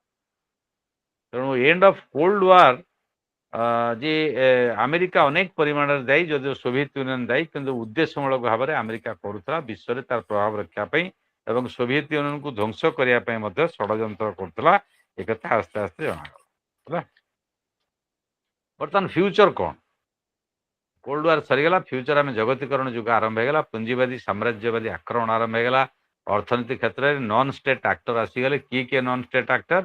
ନା ଏଇ ଯେଉଁ ୱାର୍ଲଡ ବ୍ୟାଙ୍କ, IMF, WTO, ବଡ଼ ବଡ଼ ମଲ୍ଟିନେସନାଲ କର୍ପୋରେସନ, ସେମାନେ ସବୁ ଗ୍ଲୋବାଲାଇଜେସନ ପ୍ରୋସେସରେ ରାଷ୍ଟ୍ରମାନଙ୍କ ଠାରୁ ଅଧିକ ଶକ୍ତିଶାଳୀ ହେଇଗଲା। ମାନେ ବଡ଼ ବଡ଼ ତୈଳ କମ୍ପାନୀ ଆମେରିକାର, ସେମାନେ କଣ୍ଟ୍ରୋଲ କରେ ଏଣ୍ଟାଲ ମଧ୍ୟପ୍ରାଚ୍ୟର ରାଷ୍ଟ୍ରମାନଙ୍କୁ। ଯିଏ ରାଷ୍ଟ୍ର ରାଜି ହେଲାନି, ତା ରାଷ୍ଟ୍ରପତି କୋଉଠି ହତ୍ୟା କରାଗଲା, କୋଉଠି ତା ବିରୁଦ୍ଧରେ ବିଦ୍ରୋହ କରାଗଲା ଇତ୍ୟାଦି। CIA ତା ପଛରେ ରହିଲା। ତ ଭବିଷ୍ୟତ କ'ଣ ହେଲା ଆମେ ଦେଖୁଛନ୍ତି ବର୍ତ୍ତମାନ ଏତେ ଦିନ ପରେ, ଅଲମୋଷ୍ଟ 30 ବର୍ଷ 35 ବର୍ଷ ହେଇଗଲା। ଆମେ ଦେଖୁଛନ୍ତି ଆମେରିକାର ପ୍ରାଧାନ୍ୟ ଥିଲା, ବର୍ତ୍ତମାନ କିଛି ଚେଞ୍ଜ ହେଉଛି। ଆମେରିକାକୁ ଚାଇନା ଚ୍ୟାଲେଞ୍ଜ କରୁଛି, ରଷିଆ ଚ୍ୟାଲେଞ୍ଜ କରୁଛି, ଭାରତ ଆମେରିକା ଥିଲା, ତାର ପରିଣାମ ଭୋଗୁଛି। ତ ଏଇ ଯେଉଁ କୋଶ୍ଚିନ୍ସ ଆସିଲା, ଏଇ କୋଶ୍ଚିନ୍ ଆମେ ଦେଖିଲେ ଯେ ଭବିଷ୍ୟତ ଏକପାଖିଆ ବିଶ୍ୱ ହେଲା ପରେ ଆମେରିକା ଦାଦାଗିରି କଲା, ପ୍ରାକୃତିକ ସମୁଦ୍ରକୁ ଲୁଟିଲା ଏବଂ ରାଷ୍ଟ୍ରମାନଙ୍କୁ ସ୍ୱାଧୀନତା ଦେଲା ନାହିଁ ଇତ୍ୟାଦି। ଓକେ, ତେଣୁ ଇଏ ହେଲା କୋଲ୍ଡ ୱାର ଇତିହାସ। ତାପରେ ଆମେ ନେକ୍ସଟ ଚାପ୍ଟରକୁ ଯିବା, ଯେ ପୋଷ୍ଟ କୋଲ୍ଡ ୱାର। ଯେମିତି ପୋଷ୍ଟ କଲୋନିଆଲ ସୋସାଇଟି କହିଥିଲେ, ସେଟା ପୋଷ୍ଟ କୋଲ୍ଡ ୱାର ବା ଉତ୍ତର ଶୀତଳ ଯୁଦ୍ଧ ସମୟ। ଏଇଟା ଗୋଟେ ଡାଇନାମିକ, ଆମେ ଜାଣିଛନ୍ତି ଗ୍ଲୋବାଲ ପଲିଟିକ୍ସଟା ଗୋଟେ ଡାଇନାମିକ, ସବୁବେଳେ ପରିବର୍ତ୍ତନଶୀଳ, ସ୍ଥିର ନୁହେଁ। ଆମେ ଯେଉଁ ଶୀତଳ ଯୁଦ୍ଧ ଆରମ୍ଭ ହେଲା, ତାପରେ 1991 ପର୍ଯ୍ୟନ୍ତ ଇରାକର ଯେଉଁ ଆକ୍ରମଣ ହେଲା, ତାପରେ 2001ରେ ଯେଉଁ ସନ୍ତ୍ରାସବାଦୀ ଆକ୍ରମଣ ଓସାମା ବିନ୍ ଲାଡେନ କଲା ଆମେରିକାର ଟ୍ୱିନ୍ ଟାୱାର ଉପରେ, ଏସବୁ ଗେମ୍ ଚେଞ୍ଜିଂ ଇଭେଣ୍ଟ, ମାନେ ଇଣ୍ଟରନ୍ୟାସନାଲ ଗେମ୍ଟାକୁ ପରିବର୍ତ୍ତନ କଲା ଭଳିଆ ଘଟଣା ହେଇଛି। ତ ଏଇ ଯେଉଁ ପୋଷ୍ଟ କୋଲ୍ଡ ୱାର ପିରିୟଡ଼ରେ କ'ଣ ଆମେ ଦେଖିଲେ ନା ୟୁନିପୋଲାରିଟି, ବାଇପୋଲାରିଟି ସରିଗଲା। ଦ୍ୱିପାକ୍ଷିକ ବିଶ୍ୱ, ଯେଉଁଟା ରୁଷିଆ ଆମେରିକା ଭିତରେ ଲଢ଼େଇ ଥିଲା ଏବଂ ସମଗ୍ର ବିଶ୍ୱ ବିଭାଜିତ ହେଇଥିଲା ଦୁଇଟା ଗୋଷ୍ଠୀ ଭିତରେ, ମେନଲି ରୁଷିଆ ଆମେରିକା ନେତୃତ୍ୱରେ କିଏ ରହିବ। ଯେତେବେଳେ ରୁଷିଆର ବିପର୍ଯ୍ୟୟ ହେଲା, ଏକପାଖିଆ ବିଶ୍ୱ ହେଇଗଲା। ଆମେ ତାକୁ କହିଲେ ୟୁନିପୋଲାର ୱାର୍ଲଡ ବା ଏକପାଖିଆ ବିଶ୍ୱ। ୱାର୍ସା ଟ୍ରିଟି ଚାଲିଗଲା, ଏଇ ଯେଉଁ ନାଟୋ ଟ୍ରିଟି ରହିଲା ଏବଂ ଦାଦାଗିରି କଲା ସବୁଆଡ଼େ। ତାକୁ ଚୀନ ବହୁତ କ୍ଲେଭର, ଚୀନ ବହୁତ ମେଟିକୁଲସ୍। ସେ ପ୍ରଥମରୁ ଆମେରିକା ବିରୁଦ୍ଧରେ ଜୋରଦାର ନ ଯାଇକି ତାର ତିଆରି କରେଲା ସବୁ ଅସ୍ତ୍ରଶସ୍ତ୍ର, ଅର୍ଥନୀତି ବାଗେଇବା, ଇଏ କରିବା, ଅର୍ଥନୈତିକ ଭାବରେ ତାର ଅଭିବୃଦ୍ଧି ହେଲା, ବହୁତ ଶକ୍ତିଶାଳୀ ସେ ହେଇଗଲା। ଏବଂ ବହୁତ ରାଷ୍ଟ୍ର, ଏମାନେ ଯେଉଁମାନେ କମ୍ୟୁନିଷ୍ଟ ରାଷ୍ଟ୍ର ଥିଲେ, ଏମାନେ ଫ୍ରି ମାର୍କେଟ ଇକୋନୋମି ବା ମୁକ୍ତ ବାଣିଜ୍ୟ ଅର୍ଥନୀତି, ଜଗତୀକରଣ ଅର୍ଥନୀତିକୁ ଗ୍ରହଣ କଲେ। ସେ ମଙ୍ଗୋଲିଆ ହଉ, ଭାରତ ହଉ, ଭିଏତନାମ ହଉ, ଟାଞ୍ଜାନିଆ ହଉ, ଆଲଜେରିଆ ହଉ, ଇଭେନ୍ ଚାଇନା ବି ହଉ, ଏମାନେ ସବୁ ଗ୍ରହଣ କଲେ। ଇଣ୍ଡିଆ ଯେଉଁ କ୍ଲୋଜ୍ ୱେଲଫେୟାର ଷ୍ଟେଟ୍ ଥିଲା ଆଉ ରହିଲା ନାହିଁ, ବା ପବ୍ଲିକ ସେକ୍ଟର ଇକୋନୋମି ଥିଲା ରହିଲା ନାହିଁ, ଏସବୁ ଜଗତୀକରଣ ଅର୍ଥନୀତି ଗ୍ରହଣ କଲେ। ତ ଆମେରିକା କଥା ବିଶେଷ କରିକି ଯେଉଁ WTO, IMF, ୱାର୍ଲଡ ବ୍ୟାଙ୍କ, ତାଙ୍କ କଥାରେ ଚାଲିଲା। ଆଉ ଇଏ ହେଲା ପ୍ରମୁଖ ଲକ୍ଷଣ। ଗୋଟେ ହେଲା ୟୁନିପୋଲାର ୱାର୍ଲଡ। ତ ପୋଷ୍ଟ କୋଲ୍ଡ ୱାର, ଶୀତଳ ଯୁଦ୍ଧ ପରେ କ'ଣ ବିଶ୍ୱରେ ବ୍ୟାପକ ପରିବର୍ତ୍ତନ ହେଲା ଏବଂ ବିଶ୍ୱର ଯେଉଁ ପରିବର୍ତ୍ତନ ହେଲା ତାର ଲକ୍ଷଣ ଗୁଡ଼ିକ କ'ଣ? ପ୍ରଥମ ଲକ୍ଷଣ କହିଲି, ଏଟା ଏକପାଖିଆ ବିଶ୍ୱ ବା ଯେଉଁ ଦ୍ୱିପାକ୍ଷିକ ବିଶ୍ୱ ବାଇପୋଲାର ଥିଲା, ବର୍ତ୍ତମାନ ଏକପାଖିଆ ବିଶ୍ୱ ହେଇଗଲା ଆମେରିକା ନେତୃତ୍ୱରେ, ତା ଆମେରିକାର ପ୍ରାଧାନ୍ୟ ରହିଲା। ସେକେଣ୍ଡ ହେଲା ଜଗତୀକରଣ ଅର୍ଥନୀତି ବା ମୁକ୍ତ ବଜାର ଅର୍ଥନୀତିକି ପ୍ରାୟ ରାଷ୍ଟ୍ର ଗ୍ରହଣ କଲେ। ତାକୁ କୁହାଗଲା ଟିନା। ଟିନା ଅର୍ଥ there is no alternative, TINA। T ହେଲା ଦେୟାର, I ହେଲା ଇଜ୍, ନୋ, N ହେଲା ନୋ, A ହେଲା alternative. There is no alternative, ବିକଳ୍ପ ନାହିଁ। କାହାର ବିକଳ୍ପ ନାହିଁ? ଜଗତୀକରଣର ବା ମୁକ୍ତ ବଜାର ଅର୍ଥନୀତିର ବା LPG, ଲିବରାଲାଇଜେସନ, ପ୍ରାଇଭେଟାଇଜେସନ, ଗ୍ଲୋବାଲାଇଜେସନ, ୟାର ବିକଳ୍ପ ନାହିଁ। ଏଇଟା ବିଚାର କରାଗଲା, ଏଇଟା ଗ୍ରହଣ କରାଗଲା। ଏଇଟା ସେକେଣ୍ଡ ଫିଚର। ଥାର୍ଡ ହେଲା ନେସନ ଷ୍ଟେଟ୍, ଯୋଉଟା ରାଷ୍ଟ୍ର, ତା ଉପରେ ଅନେକ ଆହ୍ୱାନ ଆସିଲା। ନେସନ ଷ୍ଟେଟ୍ର ଆଉ ଗୁରୁତ୍ୱ ରହିଲା ନାହିଁ। ଏଥିରେ ସୋଭିଏତ ୟୁନିୟନ ପରେ ଯୋଉ ଇଷ୍ଟ ୟୁରୋପିଆନ ଭାଙ୍ଗଲା ନେସନ ଷ୍ଟେଟଟା ବିପର୍ଯ୍ୟୟ ହେଇଗଲା। ସେ ଯୁଗୋସ୍ଲୋଭିଆ କଥା ହଉ ମଲ୍ଟି ଏଥନିକ ମଲ୍ଟି ଲିଙ୍ଗୁଆଲ ମଲ୍ଟି ରେସିଆଲ ଯୋଉଟା ଥିଲା ରାଷ୍ଟ୍ର ଗୋଟେ ସାର୍ବଭୌମ ରାଷ୍ଟ୍ର ଏକ ହେଇକି ଥିଲା, କିନ୍ତୁ ଜାତି ନାଁରେ ଧର୍ମ ନାଁରେ ରେସ୍ ନାଁରେ ଏଥନିସିଟି ନାଁରେ ଅନେକ ରାଷ୍ଟ୍ର ବିପର୍ଯ୍ୟୟ ହେଇକି ଭାଙ୍ଗଲେ, ଯେମିତି ଯୁଗୋସ୍ଲୋଭିଆ ହଉ ବା ହର୍ସିନିଆ ବର୍ଜଗୋଭିନା ହଉ ଡିସଇଣ୍ଟିଗ୍ରେସନ ହେଇଗଲା। ଚେକୋସ୍ଲୋଭାକିଆ ଦି ଭାଗ ହେଇଗଲା, ବସ୍ନିଆ ହର୍ଜଗୋଭିନା ହେଇଗଲା, ଯୁଗୋସ୍ଲୋଭିଆରୁ ବାହାରିକି ପଳେଇଲା। ଏବଂ ଆଫଗାନିସ୍ତାନରେ ସିଭିଲ ୱାର ହେଲା, ଆଙ୍ଗୋଲାରେ ସିଭିଲ ୱାର ହେଲା, ବୁରୁଣ୍ଡେଇ ତାଜିକିସ୍ତାନ ଜାଇରେ ଏ ସବୁ ଜାଗାରେ ଗୃହ ଯୁଦ୍ଧ ଆରମ୍ଭ ହେଇଗଲା। ରାଷ୍ଟ୍ର ଭିତରେ ଦିଟା ଗୋଷ୍ଠୀ ମଧ୍ୟରେ ଜୋରଦାର ଯୁଦ୍ଧ ହେଇଗଲା। ଏବଂ 90s ଗୋଟେ ସିଏରା ଲିଓନେ ସିଏ ଗୋଟେ ରାଷ୍ଟ୍ର ଜନ୍ମ ନେଇଗଲା। ତା ଅର୍ଥ ଗୃହ ଯୁଦ୍ଧ ବିପର୍ଯ୍ୟୟ ଇଏ ଗୋଟେ ନୂଆ ଫିଚର ପୋଷ୍ଟ ୱାର ପିରିୟଡରେ ଛୋଟ ଛୋଟ ରାଷ୍ଟ୍ରରେ ସିଭିଲ ୱାର ଯାହା କୁହାଗଲା ନୂଆ ଲକ୍ଷଣ ଭାବରେ ଜନ୍ମ ନେଲା। ଓକେ,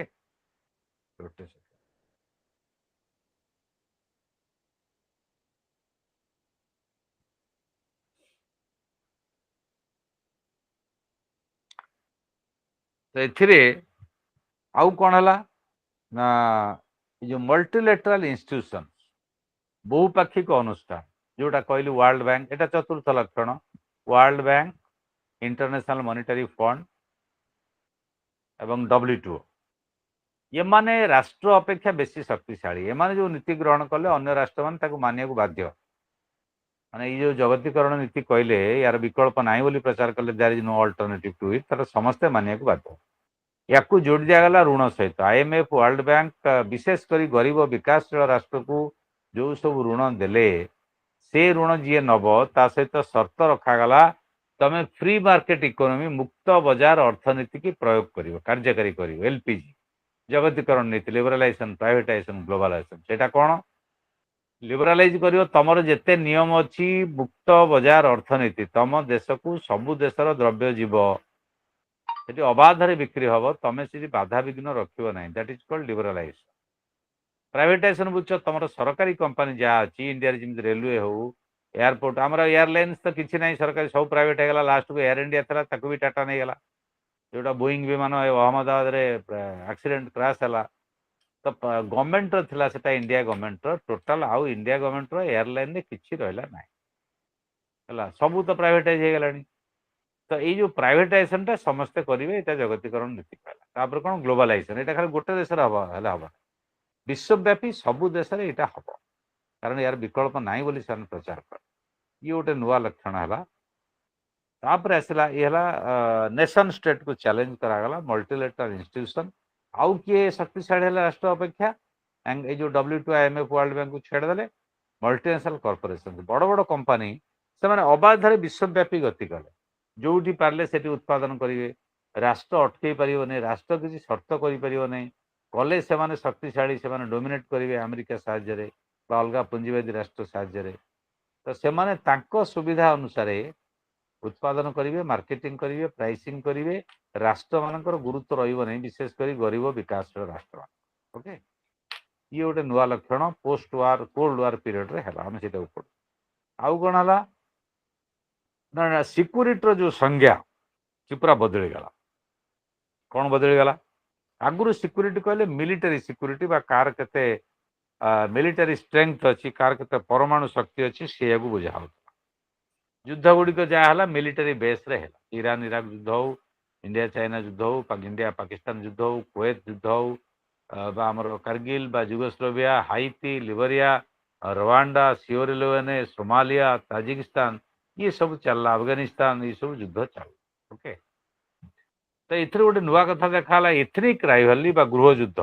ଗୋଟେ ଗୋଷ୍ଠୀ ଆଉ ଗୋଟେ ଗୋଷ୍ଠୀକି ପୁରା ଧ୍ୱଂସ କରିବା, ସିରିଆରେ ଯେମିତି ହଉଛି, ଗୋଟେ ଗୋଷ୍ଠୀ ଆଉ ଗୋଟେ ଗୋଷ୍ଠୀକି ପୁରା ଫାୟାରିଂ କରି ମାରିଦେବାକୁ ଚେଷ୍ଟା କରୁଛି।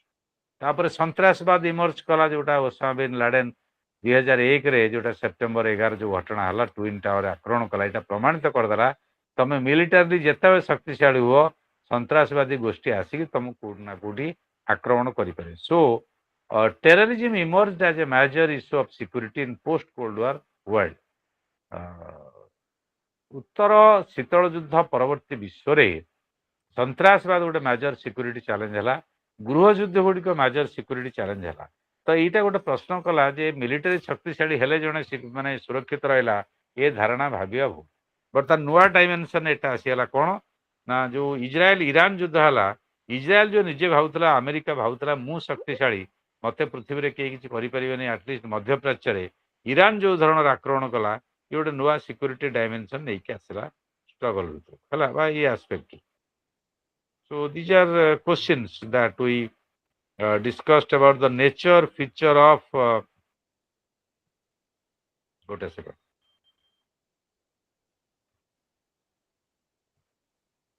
Nature feature of post war, post cold war, post war no, post cold war world.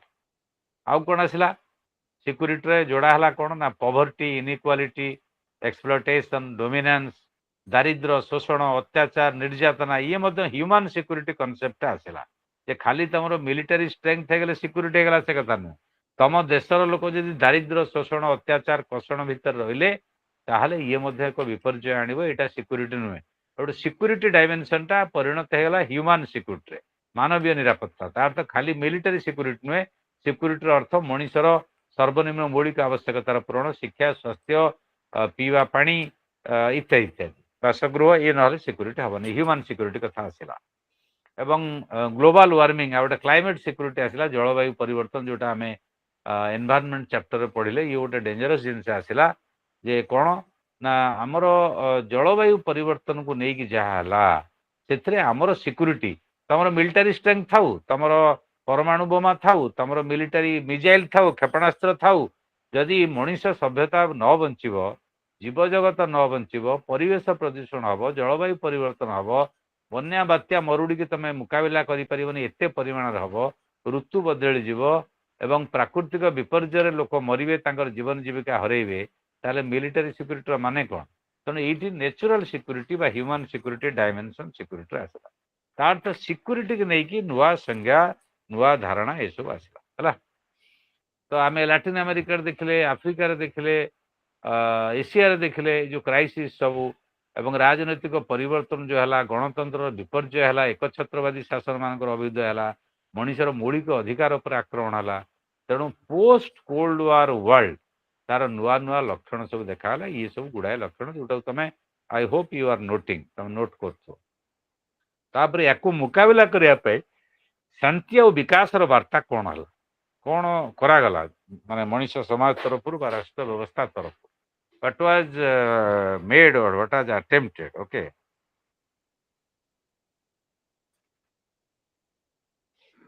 one second.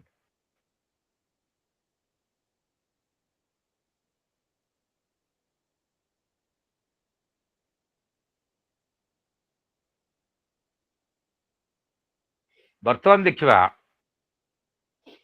what were the attempts made to achieve peace and security and development. ଶାନ୍ତି, ବିକାଶ, ନିରାପତ୍ତା ପାଇଁ କ'ଣ କ'ଣ ଉଦ୍ୟମ ସବୁ ବିଶ୍ୱବ୍ୟାପୀ ସ୍ତରରେ ନିଆଗଲା ଶୀତଳ ଯୁଦ୍ଧର ଅବସାନ ପରେ, ଏଇ ଯୋଉ ପିରିୟଡ 1990-91ରୁ ଆଜି ପର୍ଯ୍ୟନ୍ତ। 1990ରେ ଗୋଟେ ଜାତିସଂଘ ତରଫରୁ ନିଆଗଲା ଏଜେଣ୍ଡା ଫର ପିସ୍, ଶାନ୍ତି ପାଇଁ ଆମ ଗୋଟେ କାର୍ଯ୍ୟସୂଚୀ।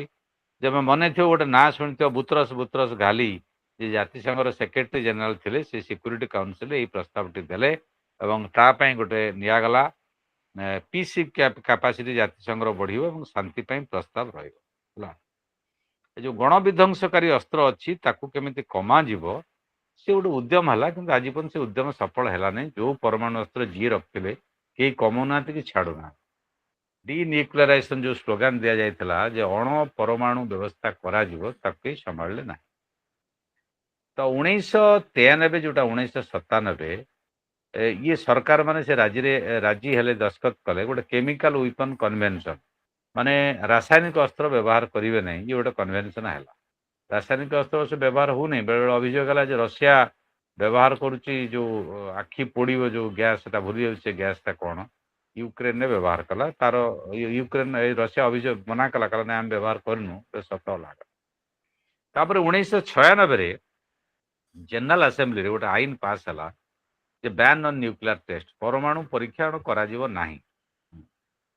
କିନ୍ତୁ ଏଥିରେ କେହି ସହଯୋଗ କଲେନି, କାରଣ ଯେଉଁମାନେ ପରମାଣୁ ପରୀକ୍ଷଣ କରିବେ, ଯେଉଁମାନଙ୍କର ପରମାଣୁ ହେଇନାହିଁ, ଇଏ ଗୋଟେ କ'ଣ ଥିଲା ବାଲା ନଥିଲା ଭଳିଆ ହେଲା। Nuclear haves and nuclear have nots, ପରମାଣୁ ଥିଲା ବାଲା ରାଷ୍ଟ୍ର, ପରମାଣୁ ନଥିଲା ବାଲା ରାଷ୍ଟ୍ର। परमाणु अस्त्र निरस्तीकरण जहाँ उद्यम हम परमाणु नथिला वाला राष्ट्र ताको विरोध कर कहीं परमाणु अस्त्र यदि आज पालेस्टाइन था इज्राएल कौन आक्रमण कर ईरान जो था इज्राएल कौन आक्रमण कर तेणु समस्ते चाहते आम परमाणु शक्ति संपन्न हो गले आमको आक्रमण करेंगे बालांस अफ पावर हो पार ना तो या पछरे ये जो परमाणु राष्ट्र बारे एमाने दायी आउ कौन उद्यम करागला ना ऑटोवार गोटे कन्वेंशन 1997 जो कहगला prohibiting use production and transfer of land mine गोटे डेंजरस जिनस जे सैन्य तो मरिवे साधारण निरीह लोक मरिवे लैंड माइन माने जो बिल बाड़ी रास्तार सब लैंड माइन बिछे दिज्व गाड़ी गला लोक चलिकी जाऊँगी पशु यदि गले से विस्फोरण हम युद्ध सरीगला लैंड माइन भर्ती हो साधारण लोक तक व्यवहार करें से अंचल ये गोटे कॉमन प्रॉब्लम होल वर्ल्ड है से अटावारे ये कन्वेंशन है सब आश्चर्यजनक कथा हूँ पृथ्वी में सबुठ बड़ उत्पादनकारी लैंड माइन राष्ट्र हूँ अमेरिका सर्वाधिक लैंड माइन अमेरिका उत्पादन कर पाकिस्तान भारत युद्ध में देखिए युद्ध जदि बॉर्डर है बॉर्डर पर से जी चाष कर छेली चरिया जीव गाई आणु जीव से लैंड माइन विस्फोरण उभय सैड्रे मर तो लैंड माइन टा गोटे मेजर प्रोब्लेम है से कन्वेंशन हो दस्तखत कर मानुना गोटे 5 मेजर इनिशिएटिव निगला पालेस्टाइन की नहीं बस्निया हर्जुगोविना नहीं नॉर्वे को नहीं श्रीलंका को नहीं तमिल टाइगर आ सिंघली जोड़ा प्रभाकरण से इश्यू को लेकिन ये सब उद्यम करागला शांति पाई एवं राजीव गांधी तो से मले जो श्रीलंका पीस आकर्ड कले से तमिल जोटा एलटीटी ध्वंस हो गलानी से ना प्रभाकरण को मारदे पुओ को मारदे एंटायर ये को मारदे आउ एलटीटी से क्षमताशाली ना शक्ति ना संगठन भी ना दुर्बल हो गला किंतु राजीव गांधी मृत्युवरण कले तो यूएन पीस कीपिंग फोर्स जोटा यूएन पीस कीपिंग फोर्स बा शांति शक्ति जोटा भारत अवदान से अच्छी जोड़ जोड़ गंडोल हो ये गला पीस कथा नहीं तापर डेवलपमेंट कौन है शांति विभिन्न जगह उद्यम हो अनेक परिमाण सफल होना कारण जी अशांति करवा था युद्ध करवा से कर शांति उद्यम माने किसी हो नहीं सबुठ देख मेजर इश्यू शीतल युद्ध पर आज पर्यंत पृथ्वी में जिते जगह गंडोल हो मेजर जगह सबू प्राय मुख्यतः सबू पछरे अमेरिका अच्छी ये सबू गंडोल अमेरिका दायी अमेरिकार अस्त्र शस्त्र बिक्री हम अमेरिकार तेल बेपार हम अमेरिकार लाभ हम अमेरिका लुट कर अमेरिका माने उत्तेजना सृष्टि कर शासक गोष्ठी तैयारी कर कथा न मारे पुणी हटेदेव तो एंटायर वर्ल्ड रे आफ्रिकार हो लैटिन अमेरिकार हो एशियार हो सबू गंडोल पछरे मेजर कारण हूँ अमेरिका डेवलपमेंट गुड़ाए उद्यम है जोटा आम डिस्कसन कर गोटे है रियो समिट 1992 परिवेश सम्मेलन तापर Vienna summit on human rights 1993 तुम लिखिपर और पर नहीं पार धोईदेव ऊपर कभर टाक है शुभुना ऊपर कभर टाक धोईदेव जरी भर ठीक है तापर ह्यूमन राइट ऊपर 93 रे कायरो इजिप्ट है 1996 ऑन पॉपुलेशन जनसंख्या केमिति नियंत्रण करा जीवो कोपेनहेगन समिट है सोशल डेवलपमेंट सामाजिक विकास खाली अर्थनैतिक विकास हम नहीं सामाजिक विकास आवश्यकता अच्छी तापर बेजिंग रे महिला सम्मेलन है महिला अधिक दैट इज फेमस कॉन्फ्रेंस 1995 जानी इस्तानबुल है ह्यूमन सेटलमेंट मनीष जो बासगृह पाउने केमिति करा जीवो तापर 2002 रे सस्टेनेबल डेवलपमेंट निरंतर विकास ये समस्त कथा को लेकिन आलोचना है बैटेरीटा कौन यार सरीगला 6टा 20% अब केत बाट जो जानी ए फोन बैटेरी केत बाट जो बैटेरीटा चार्ज होता बट डाउन हो एनीवे जिते बाट जो देखा तापर 2000 मसीह गोटे है मिलेनियम समिट तब जानते एसडीजी गोल पूर्व सस्टेनेबल डेवलपमेंट गोल पूर्व एमडीजी था मिलेनियम डेवलपमेंट गोल्स सहस्राब्द विकास लक्ष्य सेटा फेल्युअर होगा पर कार्यकारी 2000 आसला टार्गेट 2015 भितर हम बोली कहगला से गोटे खाली सफलता है जो एचआईवी एड्स रोग को नियंत्रण करिवारे अनेक परिमाण में सफल है होनी कि जीवी अच्छा पूरा ये अच्छी सफ्ट अच्छी तो केयरफुल तापर पुणी आसला एसडीजी सस्टेनेबल डेवलपमेंट गोल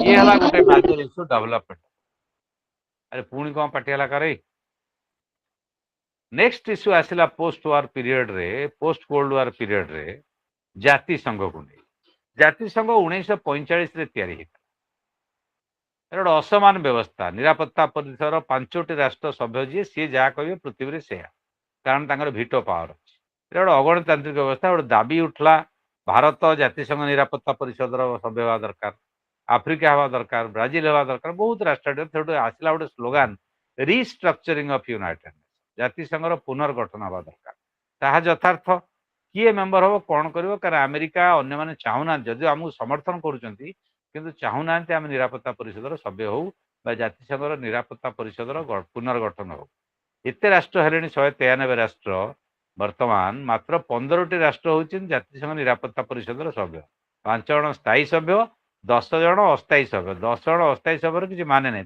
किसी वयस ना कारण भिटो पावरटा 5टा राष्ट्र भितर अच्छी कहीपर कौ 5टी राष्ट्र भिटो पावर अच्छी स्थायी जातिसंघ निरापत्ता परिषदर सभ्य राष्ट्र को माने जो मानकर भिटो पावर अच्छी कह यहाँ मिनिमम जनरल नॉलेज कह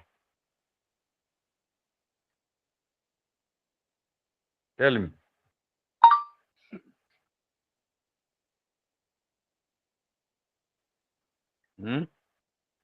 के ना कह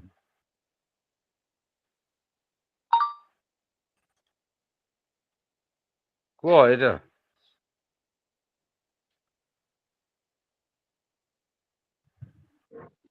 sir China China France France Russia Russia आ गोटे यूके आ US very good America England France Russia China है तो ये 5टी जहाँ आम गाड़ी दौरान मुंडी राष्ट्र रही माने पृथ्वी सब कथा बुझे नो यहाँ हो पार ना तेणु से आसला कौन restructuring of the United Nations ये गोटे मेजर इश्यू हो गला शीतल युद्धर अवसान पर पोस्ट कोल्ड वार वर्ल्ड आम यहाँ पढ़ुं पोस्ट कोल्ड वार वर्ल्ड लक्षण गुड़िक कौन तो इंडिया दाबी कला अन्य दाबी कले लाटिन अमेरिकार राष्ट्र माने आफ्रिका ये देखो समस्ते यूरोपीय राष्ट्र चाइना को छाड़ फ्रांस इंग्लैंड अमेरिका रशिया ये 4टांग हेले यूरोपीय राष्ट्र सबू यूरोपीय राष्ट्र माने दादागिरी करके रहिले चाइना केवल एपट पार्टर आउ सबू महादेश गुड़िक अनरिप्रेजेंटेड प्रतिनिधित्व नाई लाटिन अमेरिकार कहीं ना आफ्रिकार कहीं ना एशियार फाड़े सीना चाइना अच्छी साउथ ईस्ट एशिया ना एशियार कहीं ना साउथ एशियार कहीं ना तार अर्थ कौन ये खाली यूरोप रु रे सी गोटे यूरोपियन वर्ल्ड था द्वितीय विश्वयुद्ध समय बर्तमान परिवर्तन है अनेक राष्ट्र स्वाधीनता पाईगले ये चलला ये गोटे डेवलपमेंट बॉडी विकास जो संस्था सब गोटे जातिसंघर UNCTAD United Nations conference on trade and development okay तो विकास वाणिज्यर जो कॉन्फ्रेंस है अंगटाड ये जातिसंघर अनेक प्रस्ताव देला जो आसला जे नॉर्थ साउथ भितर पार्थक्य कम तापर WTO world trade organisation world bank international bank of reconstruction and development थिला पर वर्ल्ड बैंक हला तापर IMF ये सब डेवलपमेंट संस्था आसले कि जगतीकरण को एमाने कार्य कले जगतीकरण जो कार्यकारी कले वर्तमान ये गोटे पीरियड गला ये एंटायर आसला को पर्यंत 80 दशक पर्यंत तापर एंटायर वर्ल्ड रो कैरेक्टर वर्तमान चेंज हो कौन चेंज हो ना जगतीकरण प्रक्रिया पर you know the history of मु तार गोटे इंटरप्रिटेशन एनालिसिस दे दूची what is the interpretation of globalisation what is globalisation जगतीकरण आक्षरिक अर्थ है पृथ्वीर राष्ट्र राष्ट्र भितर मनीष मनीष भितर क्विक जोगाजोग क्विक कम्युनिकेशन आज www अच्छी वर्ल्ड वाइड वेबसाइट अच्छी सोशल मीडिया अच्छी ईमेल अच्छी जहाँ माध्यम कम समय पृथ्वीर गोटे कणर लोक अन्य कण को जोगाजोग कर that is the literal meaning of globalisation that is nothing wrong in that कारीगरी कौशल ये अवस्था पहुंची आम भर जोगाजोग क्षिप्र होती द्रुत होती व्यापक होती गभीर होती बट आम जो ग्लोबलाइजेशन पढ़ुं पोस्ट कोल्ड वार पर 80 दशक आज पर्यंत ये ग्लोबलाइजेशन अर्थ से नुहे ये globalisation is a different thing all together different thing it basically economic policy a political policy ये अर्थनैतिक राजनैतिक नीति कहार ना बड़ बड़ पुंजीपति राष्ट्र बड़ बड़ पुंजीपति जो बहुजातिक कंपानी सपक्ष यहाँ नीति प्रथमे रोनाल्ड रिगान आ मार्गारेट थाचर। रोनाल्ड रिगान हेले अमेरिका राष्ट्रपति। सोवियत यूनियन विपर्जय पर एटा जोरदार आरंभ कले। कहीं आरंभ कले? The capitalist world was in serious crisis. पुंजीवादी व्यवस्था संकटग्रस्त हो गला। केमी जानियो संकटग्रस्त है? देयर वाज प्राइस राइज, मुद्रा से मूल्य वृद्धि है, इन्फ्लेशन मुद्रास्फीति है, जॉबलेसनेस चाकरी हरैले लोक, निजुक्तिर सुजोग ना, वेलफेयर मेजर ना। तेणु यहीटा जोटा है ये बड़ बड़ पुंजीपति चाहिए जे विश्वर बजार को दखल करेंगे। खाली तांको देश भीतर ने बाहर को अबाधर केमिति जीवे, तांको पुंजी जाई विनियोग हम। जोटा मार्क्सଙ୍କର formula money commodity money, money व्यवहार है द्रव्य उत्पादन पर, द्रव्य बिक्री होगी लाभ सह पुणी मन है अनएंडिंग सर्कल। माने यहाँ गोटे साइकिल, यार शेष ना। टंका विनियोग है, द्रव्य उत्पादन है, बजार बिक्री है, पुणी लाभ आसिक मिसिक 100 टका जगह 200 है, 200 400 है। तो से पैसाटा जीव कुआड़े? एत लाभ बड़ बड़ पुंजीपति मानक से विनियोग करेंगे। कौटी विनियोग करेंगे? दुईटा बाट, गोटे सेक्टर आउ गोटे सेक्टर जी। धर टाटा लुहा उत्पादन करता, बर्तमान टाटा पृथ्वीर कौन जिनस जाए जोटा उत्पादन करूना, छुंची उत्पादन करुच्ची, लुण उत्पादन करुच्ची, एयरलाइन्स चलाऊँगी, एवरीथिंग से भाया। आदानी और अंबानी से कपड़ा व्यवसाय, पेट्रोल व्यवसाय थे, बर्तमान बंदर ठू आरंभ करके everything they are doing. That is multi sector. गोटे कंपनी विश्वर खाली भारत जेहेतु जानी एग्जांपल देली, किंतु विश्वर बड़ बड़ पुंजीपति माने गोटे सेक्टर आउ गोटे सेक्टर को जंप कर, ये गोटे पार्ट। सेकेंड पार्ट है गोटे देश आउ गोटे देश को जी। जदि बिजनेस से यूरोप कर यूरोप बाहर एशिया जी, आफ्रिका जी, तो बाधा कौन? बाधा है देशर नियम, देशर प्रोटेक्शन। आम जो टारिफ युद्ध चली ट्रम्प सहित भारत, यहाँ कौन?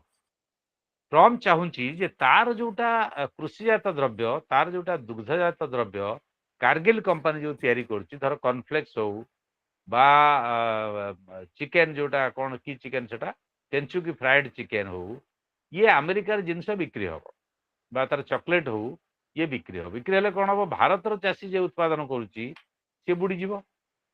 तेणु से चाहते जगतीकरण प्रक्रियार अर्थ है जे बाधा, जातीय बाधा कोट रही से आईन गुड़ा को सब कोहल कर, दैट इज लिबरालाइजेशन। प्राइवेटाइजेशन कौन? सरकारी कंपनी और रखनी। आमर इंडिया सब कथार सरकारी कंपनी था, इवन स्कूटर सरकारी कंपनी तैयार था, Ashok Leyland company government truck company, कौ जिन नाला जोटा भारत सरकार उत्पादन कर। आस्ते आस्ते सब बिक्री होगा। ये प्रक्रिया मनमोहन सिंह ठारू आरंभ होगी बर्तमान पर्यटन चलुची, कई बाधा देना, कई अटके ना कंटिन्यूअसली। पॉलिटिकल डिफरेंस हो पारे, अलग दल सरकार जाकि आउ गोटे दल आसपारती, किंतु ये जो नीतिटा चली बंद ना। से को नहीं आम अमेरिका सहित कनफ्लिक्ट होटा को यही बैकग्राउंड बुझा पड़ो। This is because of globalisation and LPG. तो ग्लोबलाइजेशन आसपार होल एंटायर वर्ल्ड चेंज होगा। कौन चेंज होगा ना? धनी राष्ट्र माने जो अमेरिका हो, इंग्लैंड हो, फ्रांस, रशिया तो पड़ेगा, जर्मन हो, ये डोमिनेटेड हो गले। ये प्राधान्य विस्तार कले। तांकर जो देशर कंपनी मैंने चारिआडे बिजनेस कले, लुटिकी नेले, कंचामाल को लुटिकी नेले, श्रमिक मान को शोषण कले, मार्केट दखल कले। कहला मार्केट लेड इकोनॉमी, बजार चालित अर्थनीति। प्रचार करागला जे जगतीकरण रे ग्रोथ हम, निजुक्ति सुजोग बढ़िबो, सेटा हैला नाही। ग्रोथ हैला, निजुक्ति सुजोग बढ़िला नहीं। साधारण लोक, गरीब लोक विशेष लाभवान हेले ना। आम सर्वनिम्न मौलिक सुविधा जोगे देले। ये कह पारे अनेक परिवर्तन होती। शॉपिंग मॉल भुवनेश्वर नथिला, बड़ बड़ मॉल रही, उत्कल गैलेरिया हो बा एस्प्लानेड हो बा बॉम्बे रे मॉल होती। मॉल हो मना करूँ, मॉल रे गरीब लोक काम कर दिन मजुरिया भाव में, ग्यारंटी ना। जो पिला माने काम कर सफा कर बिक्री कर ग्यारंटी ना। आम ग्लोबलाइजेशन कौन पाइले ना? नॉन प्रोडक्टिव सेक्टर गोटे आसीगला, जो आश्चर्य कथा समस्त बुझा दरकार। को नुआ वर्ल्ड ये हूँ लक्षण। आमाजन आसीगला, फ्लिपकार्ट आसीगला, जोमाटो आसीगला, स्विगी आसीगला, से किसी उत्पादन करूना, हजार हजार बिलियन डॉलर मालिक। तुम चिंता कर, जोमाटो जोमाटो गोटे बरा तैयारी कर, जोमाटो गोटे सिंगड़ा तैयारी कर, सी नना दुकान रू पिलाटी नहीं जाऊँ। जोमाटोर जे लेबर, जोमाटो बॉय बीए पास करके खाइबा तार ना, से खरा तरार एवं प्राइम मिनिस्टर कहले जोमाटो बॉय जो ट्राफिक उल्लंघन करुँच, टाइम डेलीवरी ना से मार्क पाइबे ना, चाकरी पड़ेब, बोनस ना, सी मानुना कि निजे मरीज, अन्न को मारिदेवे, द्रुत गति दौड़ जोमाटो बाक्स धरी। ये हूँ face of labour in today's world. आधुनिक जुगे श्रमिकर चेहरा, तार चाकरी निरापत्ता ना, पेंशन ना, ग्राच्युटी ना, कि ना, मजूरी भी ना, एति बिकू पाइबू। ଆମାଜନ ହଜାର ହଜାର କୋଟି ଟଙ୍କାର ମାଲିକ। ଆମାଜନ ମାଲିକ ଯେତେବେଳେ ବାହା ହେଲା ପ୍ୟାରିସର ଭେନିସ୍ ସହରରେ, ସେ ସହର 4 ଦିନ ପାଇଁ ବନ୍ଦ ହେଇଗଲା। 79ଟା ପ୍ଲେନ୍ ଓହ୍ଲେଇଲେ, ସେ ସହରର ଲୋକ ପାଣି ପାଇଲେନି, ଏତେ ଧନୀ ସିଏ। ଅମ୍ବାନୀର ବାହାଘର ହେଲା, ଏତେ ଧନୀ, ମାନେ ସେଠି ଅମ୍ବାନୀ ନା ଆଦାନୀ କାହାର ବାହାଘର ହେଲା ବମ୍ବେରେ, ସେ ଯୋଉ ସହରରେ ସବୁ ୱାର୍ଲଡର ଆସିଗଲେ, କେତେ ହଜାର ହଜାର କୋଟି ଗଲା ଉଡିଗଲା। ଇମାଜିନ କରୁଛ, ତା ଘଡି ପିନ୍ଧିଛି, ତା ଦାମ କେତେ? This is called in human expression of wealth. ମୋର ଧନ ଅଛି ବୋଲି ମୁଁ ଅମାନବୀୟ, ଲୋକ ଖାଇବାକୁ ପାଉନାହାନ୍ତି, ରାସ୍ତା କଡ଼ରେ ଘର ପାଉନାହାନ୍ତି, ଶୋଉଛନ୍ତି, କାର ଚଢି ଯାଉଛି, ମରିଯାଉଛନ୍ତି। ଆମେ ଅମାନବୀୟ ରୂପରେ ଆମେ ଧନଟାକୁ ଦେଖଉଛୁ, ପ୍ରଦର୍ଶିତ କରୁଛୁ। This is capitalism, this is globalisation, this is brutal economic inequality. ତ ଏଇ ଯୋଉ ଅବସ୍ଥା ବର୍ତ୍ତମାନ ପୃଥିବୀର, ଇଏ ଶୀତଳ ଯୁଦ୍ଧ ପରବର୍ତ୍ତୀ ବିଶ୍ୱର ବର୍ତ୍ତମାନର ନୂଆ ଲକ୍ଷଣ, ଟେକ୍ନୋ ଫ୍ୟୁଡାଲିଜିମ। ଯୋଉମାନଙ୍କର ଟେକ୍ନୋଲୋଜି ଅଛି, କାରିଗରୀ କୌଶଳ ଅଛି, ସେମାନେ ବିରାଟ ବିରାଟ ଜମିଦାର। ଆମାଜନ କଣ ଉତ୍ପାଦନ କରୁଛି କହିଲ? ଆମାଜନ ସବୁ ଜିନିଷ ତମେ ପାଇବ, ସେ ଡେଲିଭରି ଘରେ ଦେଇଯିବ। ସେ ଡେଲିଭରି ବୟର କିଛି ନିରାପତ୍ତା ନାହିଁ। ଜୋମାଟୋ ଯାହା କହିଲି କିଛି ଉତ୍ପାଦନ। ତ ଶ୍ରମିକ ଶ୍ରେଣୀର ଚେହେରାଟାକୁ ପୁରା ଜଗତୀକରଣ ପ୍ରକ୍ରିୟା ବଦଳାଇ ଦେଇଛି। This is the condition of the world today.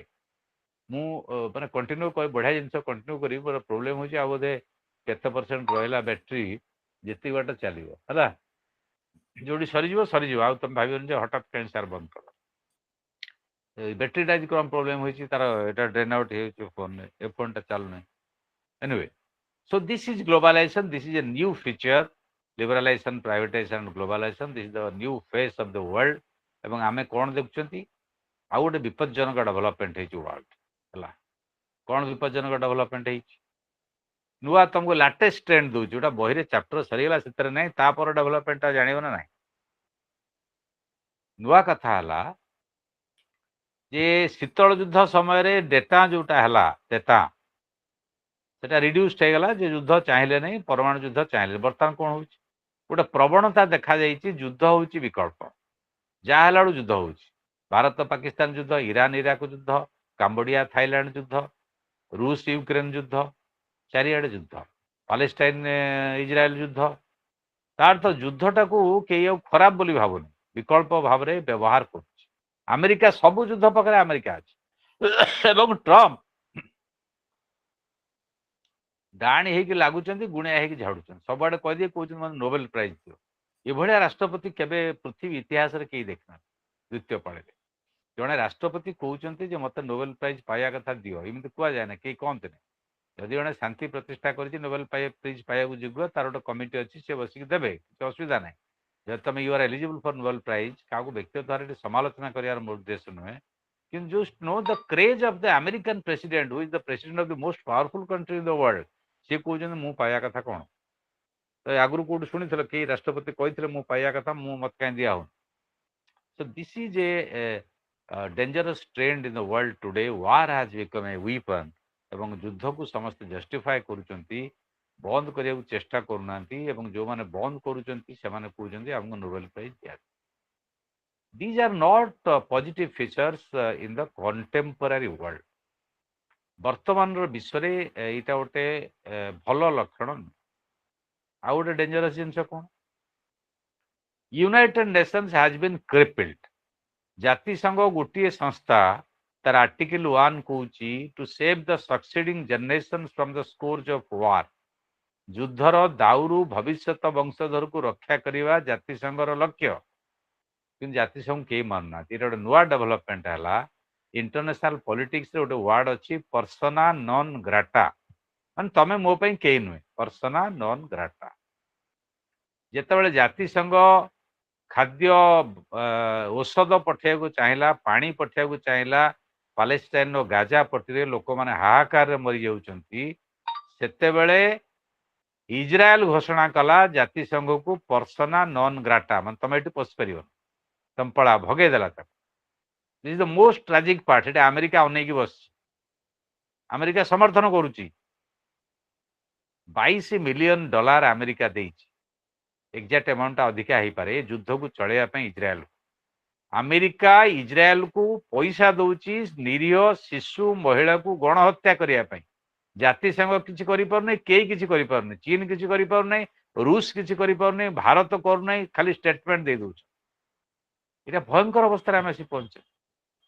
ତାର ତ ସେତେବେଳେ ତ ଭଲ ଥିଲା, ଯେତେବେଳେ ଶୀତଳ ଯୁଦ୍ଧ ହଉଥିଲା, ଦିଟା ରାଷ୍ଟ୍ର ବାଡିଆ ପିଟା ହଉଥିଲେ, ବାଲାନ୍ସ ରହୁଥିଲା, କେହି କାହାକୁ ସାହସ କରିପାରୁନି।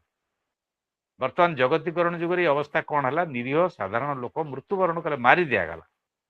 ହିଟଲର ମାରିଥିଲା ନାଜି କ୍ୟାମ୍ପରେ ଏଇ ଇହୁଦୀ ମାନଙ୍କୁ, ଇସ୍ରାଏଲି ଯୋଉମାନେ ତାଙ୍କୁ ମାରିଥିଲା। ଇସ୍ରାଏଲି ମାନେ ଆଜି ପାଲେଷ୍ଟାଇନୀୟ ଗାଜା ପେଟର ନିରୀହ ମଣିଷକୁ ମାରୁଛନ୍ତି। କେମିତି ମାରୁଛନ୍ତି? ଦିଟା ବାଟରେ ମାରୁଛନ୍ତି। ଗୋଟେ ଗୁଳିଗୋଳା ଦେଇକି ମାରୁଛନ୍ତି, ଆଉ ଗୋଟେ ଖାଦ୍ୟ ଅଭାବରୁ ସେମାନେ ମରିଯାଉଛନ୍ତି, ଡାକ୍ତର ନାହାନ୍ତି। ଏବଂ ସବୁଠାରୁ ଇଣ୍ଟରେଷ୍ଟିଂ ହେଲା ଏ ସମୟର ନୂଆ ଲକ୍ଷଣ ଯେ ସେଠି ସ୍କୁଲ ଉପରେ ବମିଂ ହେଇଛି, ହସ୍ପିଟାଲ ଉପରେ ବମିଂ ହେଇଛି। ଇଏ ଗୋଟେ ନୂଆ ଯୁଦ୍ଧର ନୂଆ ଚରିତ୍ର। ଏବଂ ବର୍ତ୍ତମାନ ହିଟଲରର ଅତ୍ୟାଚାରକୁ ନେତାନ୍ୟାହୁ ପୁରା ଅତିକ୍ରମ କରିଯାଇଛି। ପୃଥିବୀ ତାକୁ ଅଟକେଇ ପାରୁନି। ଆମେ ରୁଷ ୟୁକ୍ରେନ ଯୁଦ୍ଧ ଆମକୁ ଦେଖାଯାଉଛି, ଇରାନ ଇସ୍ରାଏଲ ଯୁଦ୍ଧ ଦେଖାହଉଛି, ଭାରତ ପାକିସ୍ତାନ ଯୁଦ୍ଧ ଦେଖାହଉଛି, ଇଏ ଇଣ୍ଟରନ୍ୟାସନାଲ ହେଡଲାଇନ। କିନ୍ତୁ ସେ ଯୋଉ ନିରୀହ ଶିଶୁ ଲାଇନରେ ଛିଡା ହେଇଛନ୍ତି ଖାଦ୍ୟ ନେବା ପାଇଁ, ପାଣି ନେବା ପାଇଁ, ଜାତିସଂଘ ପଠଉଛି, ଅଲଗା ରାଷ୍ଟ୍ର ପଠଉଛନ୍ତି, ଇଜିପ୍ଟ ବାଟ ଦେଇକି ଯାଉଛନ୍ତି, ସେ ଲାଇନରେ ଅନ୍ଧାଧୁନିଆ ଫାୟାରିଂ କରିକି ମାରୁଛନ୍ତି। This is a new feature of the war and world order that we are at this stage in post-Cold War situation. ଉତ୍ତର ଶୀତଳ ଯୁଦ୍ଧ ପରବର୍ତ୍ତୀ ବିଶ୍ୱରେ ଇଏ ନୂଆ ଲକ୍ଷଣ, ଯୋଉଟା ଆଦୌ ସ୍ୱାଗତ ଯୋଗ୍ୟ ନୁହେଁ, ଆଦୌ ମାନବୀୟ ନୁହେଁ, ଆଦୌ ସଭ୍ୟ ନୁହେଁ, ଅତି ବର୍ବର, ଅତି ଭୟଙ୍କର। ବିଶ୍ୱ ପାଇଁ ଏଇଟା ଏକ ଘଣ୍ଟି, ସତର୍କ ଘଣ୍ଟି। Is warning what kind of civilisation we are. ଆମେ କି ପ୍ରକାର ସଭ୍ୟତା? କ୍ଷମତାର ଲଢେଇରେ ଯଦି ଶିଶୁ ଆଉ ମହିଳା ଶିକାର ହେଲେ, ତାହେଲେ ଆମର ସଭ୍ୟତାର ମାନେ କ'ଣ? ଇଏ ଗୋଟେ ନୂଆ ସିଚୁଏସନରେ ପହଞ୍ଚେ। ଆଉ ଗୋଟେ ଡେଞ୍ଜରସ୍ ସିଚୁଏସନ କ'ଣ ନୂଆ ଲକ୍ଷଣ? ନା କ୍ଲାଇମେଟ ଚେଞ୍ଜ। ଆମେରିକାର ରାଷ୍ଟ୍ରପତି ପ୍ୟାରିସ ଏଗ୍ରିମେଣ୍ଟରୁ ଓହରି ଯାଉଛନ୍ତି, ପ୍ୟାରିସ କ୍ଲାଇମେଟ ଏଗ୍ରିମେଣ୍ଟରୁ ଓହରି ଯାଉଛନ୍ତି। ଦସ୍ତଖତ କରିଥିଲେ ସେ ପ୍ୟାରିସ ଜଳବାୟୁ ସମ୍ମିଳନୀ। କ'ଣ ସେଥିରେ ଲକ୍ଷ୍ୟ ଥିଲା? ନା ବିଶ୍ୱର ଉତ୍ତାପକୁ ଏତିକି 2 ଡିଗ୍ରୀ ସେଣ୍ଟିଗ୍ରେଡରୁ କମ ରଖିବା। ତାର ତ ଉତ୍ତାପ ବୃଦ୍ଧି ହେବ ନାହିଁ, ସମୁଦ୍ର ସ୍ତର ବୃଦ୍ଧି ହେବ ନାହିଁ, ଲୋକ ବିସ୍ଥାପିତ ହେବେ ନାହିଁ, ଲୋକ ଜୀବନ ଜୀବିକା ହରେଇବେ ନାହିଁ, ସହରରେ ଭିଡ଼ କରିବେ, ଅପରାଧ ହେବ, କ୍ରାଇମ ହେବ, ଖାଇବାକୁ ପାଇବେ ନାହିଁ, ମଜୁରୀ ପାଇବେନି ଇତ୍ୟାଦି। ତମେ କହିବ ଯେ ମୁଁ ବିଏ ପାସ୍ କରିବି, ଏମଏ ପାସ୍ କରିବି, ଜମାଟୋ ୱାର୍କର ହେବି ନାହିଁ, ବା 5,000 ଦେଲେ ହେବି। ମୁଁ କହିବି ନାହିଁ, ମୋର ଖାଇବାକୁ ନାହିଁ, ତୋର 5,000 ଦରକାର ନାହିଁ, ମୋତେ 3,000 ଦେଲେ ବି ମୁଁ ରହିବି। ତାର ତ ଅନଏମ୍ପ୍ଲୟମେଣ୍ଟ ସୋ ହ୍ୟୁଜ୍ ଏ ପ୍ରୋବ୍ଲେମ। ଯେତେ ପଇସା ଯିଏ ଦବ ସେତିକିରେ ତାଙ୍କୁ ମିଳିଯିବ ଚାକିରି, ଯେତେ କମରେ ଦବ। I was making A survey, average +2 graduate ଏଇଭଳିଆ। ଏବଂ ଏଥିରେ ଇଣ୍ଟରେଷ୍ଟିଂ ଦେଖିଲି, ଫିଜିକାଲି ଚ୍ୟାଲେଞ୍ଜ ପିଲା, ଯୋଉମାନେ ଦିବ୍ୟାଙ୍ଗ, ଯୋଉ 3 ଚକିଆ ସ୍କୁଟର ଚଲାଉଛନ୍ତି, ସିଏ ବି ଜଏନ୍ କଲେଣି ଏଇ ଯୋଉ ଜମାଟୋ ଲେବର ଫୋର୍ସରେ। ଝିଅମାନେ ବି ଜଏନ୍ କଲେଣି। ଏଥିରେ ଖୁସି ହବାର gendering of labour. Can you imagine? ତେଣୁ ବିଏ ଏମଏ ପାସ୍ କରିକି ଗୋଟେ ନର୍ମାଲ ଚାକିରି ପାଇବ ନାହିଁ, ଯୋଉ ଏଇଟା ଗ୍ଲୋବାଲାଇଜେସନ, ଏଇଟା ହୋଲ ୱାର୍ଲଡରେ। ଆଉ ଗୋଟେ ସମସ୍ୟା ହଉଛି ମାଇଗ୍ରେସନ, ଦେଶାନ୍ତରୀକରଣ, internal and external migration. America ବେଡିରେ କୋରଡି ଦେଇକି ହାତରେ କଢି ଦେଇକି ପଠେଇଦେଲା ଭାରତୀୟମାନଙ୍କୁ, ସବୁ ଦେଶର ଲୋକମାନଙ୍କୁ ପଠେଇଦେଲା। ଭାଇ ତାର କ'ଣ ମାନବିକତା ନାହିଁ? ଯିଏ ଯାଇଥିଲେ କ'ଣ ସେମାନେ ଚୋର ନା ଡକାୟତ? ହଁ ଠିକ ଅଛି, ଇଲିଗାଲି ଯାଇଥିଲେ, ତାଙ୍କୁ ତ ଭଲରେ ପଠା ହେଇପାରିଥାନ୍ତା। ହାତରେ କଡ଼ି ପକେଇକି, ବେଡ଼ି ପକେଇକି ଗୋଡ଼ରେ ପକେଇବାର ମାନେ କ'ଣ? ଆମେ ପ୍ରୋଟେଷ୍ଟ କରିପାରିଲେନି। କିନ୍ତୁ ଅଲଗା କାନାଡା ହଉ ବା ଛୋଟ ଛୋଟ ରାଷ୍ଟ୍ର ହଉ, ସେମାନେ ପ୍ରୋଟେଷ୍ଟ କଲେ। ଯାଇଛନ୍ତି କାହିଁକି? ସେମାନେ ଚାକିରି ନାହିଁ, ସେମାନଙ୍କୁ ଚୋରାରେ ସେମାନେ ଯାଇଛନ୍ତି। ସେଭଳିଆ ଯିଏ ଆମେ ଓଡ଼ିଶାରୁ ସୁରଟ ଯାଉଛନ୍ତି, ଗୁରୁଗାଁव ଯାଉଛନ୍ତି, ମହାରାଷ୍ଟ୍ର ଯାଉଛନ୍ତି, କେରଳ ଯାଉଛନ୍ତି, ତାମିଲନାଡୁ ଯାଉଛନ୍ତି। ମୁଁ ତ ଏବେ ଜାଣିଲି ଯେ କେରଳର ପ୍ଲାଇ ଫ୍ୟାକ୍ଟ୍ରି ଓଡ଼ିଶାରେ ବହୁତ ପିଲା ଅଛନ୍ତି। So migration is a global problem today. ଏଇ ଆମ ସମୟର ଆଉ ଗୋଟେ ବଡ଼ ସମସ୍ୟା ହେଉଛି ଦେଶାନ୍ତରୀକରଣ ବା ନିଯୁକ୍ତି ସୁଯୋଗରେ, ଜୀବନ ଜୀବିକା ସୁଯୋଗରେ ଯିବାର କିଛି ଅସୁବିଧା ନାହିଁ। ଜଣେ ଭଲ ଚାକିରି ପାଉଛି, ସେ ଲଣ୍ଡନ ଗଲା, ଜଣେ ଡାକ୍ତର ହେବ, ଇଞ୍ଜିନିୟର ହେବ, ଆଇଟି ସେକ୍ଟର ହେବ, ସେ ତ ଅଲଗା ଜିନିଷ। କିନ୍ତୁ ଯୋଉ ନିଯୁକ୍ତି ପାଉନାହାନ୍ତି, ଅତି ଦୟନୀୟ କଣ୍ଡିସନରେ ଯାଇ ରହୁଛନ୍ତି ପିଲାମାନେ, ବିଭିନ୍ନ ମେନଲି ଯୋଉ ଝାଡ଼ଖଣ୍ଡରୁ, ବିହାରରୁ, ଓଡ଼ିଶାରୁ, ବେଙ୍ଗଲରୁ, ଏମାନେ ତମେ ଦେଖିବ ଓଡ଼ିଶାରେ ଯେତେ ଘର ହଉଛି ସବୁ ବେଙ୍ଗଲ ମିସ୍ତ୍ରୀ କରୁଛି। ସେଟା ମାଇଗ୍ରେସନ, ସେଠି ତାଙ୍କ ନିଯୁକ୍ତି ସୁଯୋଗ ପାଇଁ ଏଠିକି ଆସି କରୁଛନ୍ତି। ଏଠିକା ପିଲା ସେଗୁଡ଼ା ସୁରତ ପଳାଉଛନ୍ତି, ବା ଡାଇମଣ୍ଡ ଫ୍ୟାକ୍ଟ୍ରି ପଳାଉଛନ୍ତି, ବା ଦିଲ୍ଲୀ ପଳାଉଛନ୍ତି, ବା ମହାରାଷ୍ଟ୍ର ପଳାଉଛନ୍ତି, ବା ଇଣ୍ଡିଆରୁ ଗୁଡ଼ାଏ ଲୋକ ପଳାଉଛନ୍ତି ବାହାର କଣ୍ଟ୍ରି। ଦେଖିବ ପାଣି ପାଇପ୍ ମିସ୍ତ୍ରୀ ବର୍ତ୍ତମାନ ୱାର୍ଲଡ ସାରା ଆମର ଓଡ଼ିଆ ପଟ୍ଟାମୁଣ୍ଡେଇ ଲୋକ, କେନ୍ଦ୍ରାପଡ଼ା ଜିଲ୍ଲା ଲୋକ ଅଛନ୍ତି। କେରଳର ଝିଅମାନେ ମ୍ୟାକ୍ସିମମ୍ ଯାଇକି ନର୍ସ ଆଉ ଟିଚର ଅଛନ୍ତି ୱାର୍ଲଡର ବିଭିନ୍ନ ଜାଗାରେ, ସେ Nimisha Priya case. So huge, ମାନେ ଜଣେ ବେଟର ସୁଯୋଗ ପାଇ ଗଲେ କିଛି ଅସୁବିଧା ନାହିଁ, ଅଧିକା ଦରମା ପାଇବ, ଭଲ କଣ୍ଡିସନ ରହିବ, ଯାଉ। କିନ୍ତୁ ଯୋଉ ଇନହ୍ୟୁମାନ କଣ୍ଡିସନରେ ଅତ୍ୟାଚାରୀ କଣ୍ଡିସନରେ ଯାଇକି ସେଠି ରହିବ ଏଇଟା ହଉଛି ବଡ ବିପଜ୍ଜନକ ଅବସ୍ଥା ବର୍ତ୍ତମାନ ପୃଥିବୀରେ। ଇଏ ଆଉ ଗୋଟେ ନୂଆ feature. So climate change, environmental pollution, migration, changing global order, war, post cold war situation national security ये सब पॉइंट गुड़ा फीचर गुड़ा कह है। तो this is for today question कौन करवा डिस्कशन कर दीटा यूनिट सरला लास्ट टू देखा गड़े देवा आउ बेसी ना कौन करा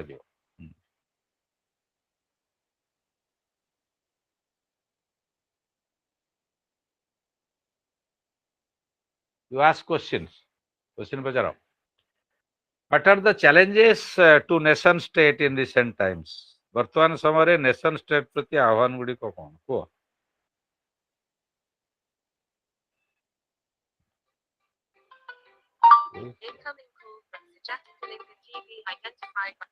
हेलो सर नमस्कार। हाँ टिके जूम लिंक रे रहइबा 8:05 रे 8:05 रे हो मोर गोटे नड़िया पड़ के हाथटा भांगी जाइछ माने छेची नड़िया पड़गला नड़िया गछ मूल जाइथिले क्वार्टर रे गां को जो जाइथिले कि ना नहीं गान एइटी भुवनेश्वर। अच्छा अच्छा कदली गछ मंजा काटुथि ना दे माने से भाई अछन डॉक्टर तुम पचारि की बैंडेज फैंडेज करी टीटी नहीं की मेडिसिन लगे माने नड़ियाटा पड़गला कांध ऊपर फॉर्चुनेटली मुंडर मुंडर पड़ीने हाथटा भांगिनी माने छेची चमड़ा चलची हल 8टा बेलू क्या पर रहा हां सर दिन को परे युद्ध नहीं बैठक युद्ध बंद बैठक जो ओई जो अगस्त 15 तो हां पुतिन ट्रम्प जो आलोचना। अच्छा हो आज्ञा 8:05 हां सर सही लिंक ना पठेबे हां सही लिंक है का हो हो हाथ भांगी गले भी टीवी वाला छाड़ियों 8:05 रे कलिंग टीवी रे जूम रे तुम पठे देखल सब गुड़ा पठे पार टाइम राइट साइड हाथ यूज कर कौन कहल कौन सुरजित लगे देखा मत बैटेरी डाउन है लाइट कम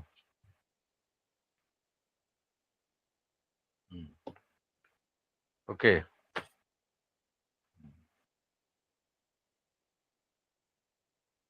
छोटा 45 हाँ लिख लो what are the challenges to the concept of notion state 8टा बेले कहले बड़ा 7टा बाजिनी हो ठीक है 8टा चलिए चा पी की 8टा बेले देखिदेव कलिंग टीवी लाइव तार लिंक टा जब पाइब शेयर करदेव पारिबटी शेयर सुरजित शेयर कर पारिबो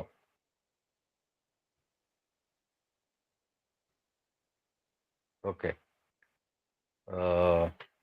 लिख लो क्वेश्चन टा लिखछ ना नहीं What are the challenges to the idea of nation state in contemporary times, recent times, or जहाँ लिख पारिबो What are the challenges to the concept of nation state?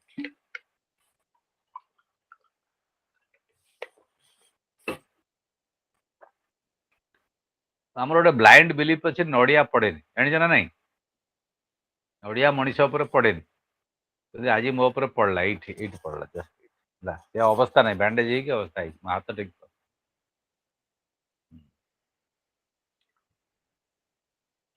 तो ब्लाइंड बिलीफ रे तुम जाओनी अंधविश्वास गले मर नड़िया मुंडर पड़ी छेची दिफाड़ मुंडर जब पड़ी था कौन होता एक तो बाल्ड हेडेड चंदा मुंड तेणु अवस्था आहरी खराब है okay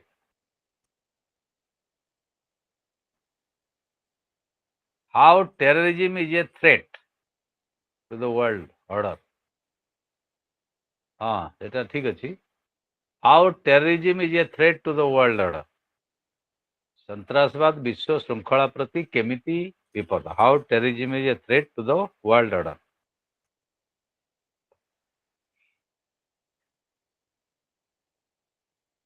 what is new cold war ये शॉर्ट क्वेश्चन पड़ो लॉन्ग क्वेश्चन पड़ो what is new cold war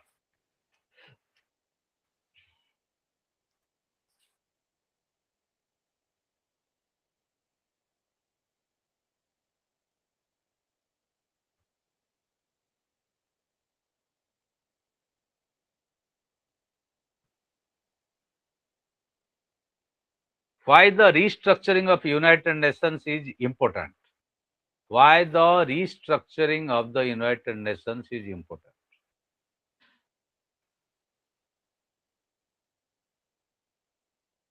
Why the restructuring of the United Nations is important? ଜାତିସଂଘର ପୁନର୍ଗଠନ କାହିଁକି ଗୁରୁତ୍ୱପୂର୍ଣ୍ଣ? ଆରେ ପଳେଇଲ ନା ତମ କେତେ ଜଣ ଅଛ? ଯେତିକି ଥିଲେ ସେତିକି ଅଛନ୍ତି ତ?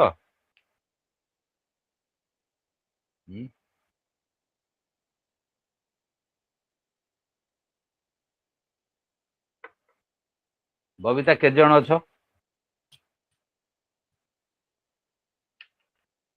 26. Okay, very good. 29 ଥିଲା ବୋଧେ, 3 ଜଣ କୁଆଡେ ପଳେଇଲେ, ଶୋଇ ପଡିଲେ? 28 ସାର୍ ଦେଖଉଛନ୍ତି। 28, ଆଚ୍ଛା ଠିକ ଅଛି, ଭେରି ଗୁଡ୍। ମାନସୀ ପଳେଇଲା ନା ଅଛି?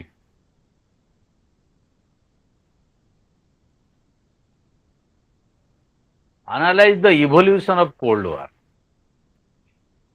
Analyze the evolution of Cold War. ଶୀତଳ ଯୁଦ୍ଧର ଯୋଉ ବିକାଶ ହେଲା 1945 ରୁ 1999 ପର୍ଯ୍ୟନ୍ତ ଏ ପିରିୟଡଟାକୁ ବିଶ୍ଳେଷଣ କର। What is Cuban Missile Crisis? What is Cuban Missile Crisis?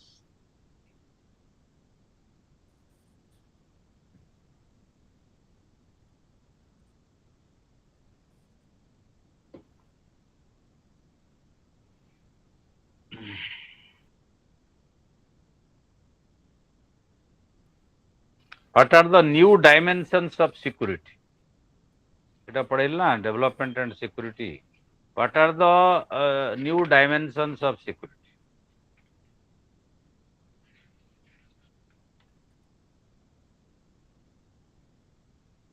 How did Cold War end? How did Cold War end? ଶୀତଳ ଯୁଦ୍ଧର ଅବସାନ କେମିତି ହେଲା? ହେଲା, how did Cold War end? ଦେଖିଲ, how did Cold War ended, how Cold War ended, ସେଇଟା language ଯାହା exact ଏଇ ଲାଙ୍ଗୁଏଜର question ପଡିବନି, କ୍ୱେଶ୍ଚିନ୍ଟା ଏଇ ଆସିବ, language change. What is DETA? DTNT. What is DETA?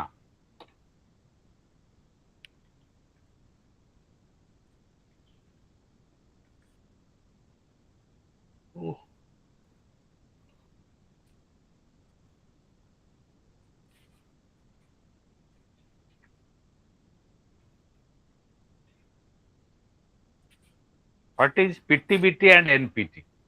এটা short question, short question. What is PTBT and NPT? PTBT, Partial Test Ban Treaty, and NPT, Non-Proliferation Treaty.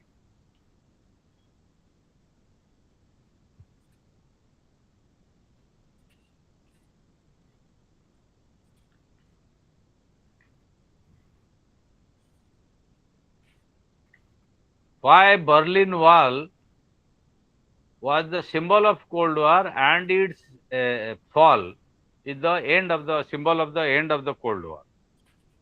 Sir, खाली लिख दो significance of Berlin Wall. ଏତେ ବଡ଼ question ଲେଖନି ବୁଝିପାରିବ, ଖାଲି ପଢିକି ଜାଣିବା ଦରକାର।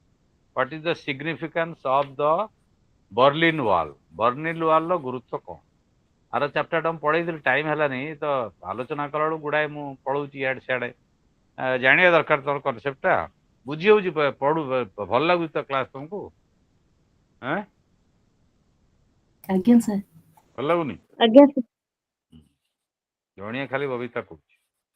ମିଡଲ ପାୱାର, ଇମର୍ଜିଂ ପାୱାର, ତାପରେ ଏଇଟା ପଢିଥାନ୍ତେ, କାଲି ପଢିବା। ବିହେଭିୟରାଲ ଆପ୍ରୋଚ କ'ଣ, ପାୱାର ବିହେଭିୟର, ଟିକେ ଟିକେ ପଢିଦେଲା।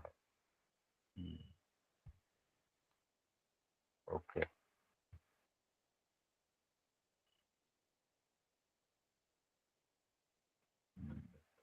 ଆଉ କ'ଣ ରହିଲା? ଟାଇମ କେତେ ହେଲା? ଆରେ ବ୍ୟାଟେରୀଟା କାହିଁ ସରୁନି? ବ୍ୟାଟେରୀଟା ଦେଖାଉନି ତ? ହଁ, 6:51। ମାନେ 51 ସାଙ୍ଗରେ କିଛି ନାହିଁ ଯେ, ଏଇ ଯୋଉ ବ୍ୟାଟେରୀଟା, ତାର ବ୍ୟାଟେରୀ କେତେ ରହିଲା ଦେଖାଯାଉନି। କୋଉଠି ଦେଖାହବ? ନା ଏଇ ଯୋଉ ଅନଲାଇନରେ ଆମେ ଅଛନ୍ତି ବୋଲି ଜଣାପଡୁନି। ତମ ଭିତରେ ଫୋନ ଏକ୍ସପର୍ଟ କିଏ? ସୁରଜିତ ନା କିଏ? ସାର୍ ମିନିମାଇଜ କରିଦିଅନ୍ତୁ, ଆସିଯିବ କ୍ଲାସ। ମିନିମାଇଜ କେମିତି କରିଦେବ? ଏଇଟା ମିନିମାଇଜ ପଳେଇଲା ଯଦି ଟୋଟାଲ ମିନିମାଇଜ କେମିତି ହବ? ରହିବ ସାର୍, ପଳେଇବ। ରହିବ? ହଁ, ଏଟା ରହିଲା। Battery that is 11%। ଆଜ୍ଞା ସାର୍। ମିନିମାଇଜ କଲାବେଳକୁ ତମକୁ ଦେଖାଉଛି? ଆଜ୍ଞା ସାର୍, ରହିବ ସାର୍, ଦେଖାଯାଉଛନ୍ତି।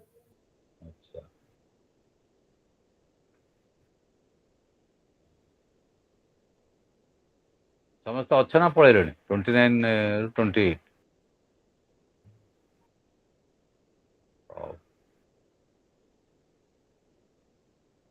Okay, this much for today.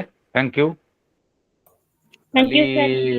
କାଲି ଗୋଟେ କ୍ଲାସ୍ ହବ, ତାପରେ ମୋର ତ ହାତଟା ପେନ୍, କାଲି ଦେଖିବା କ'ଣ ହଉଛି।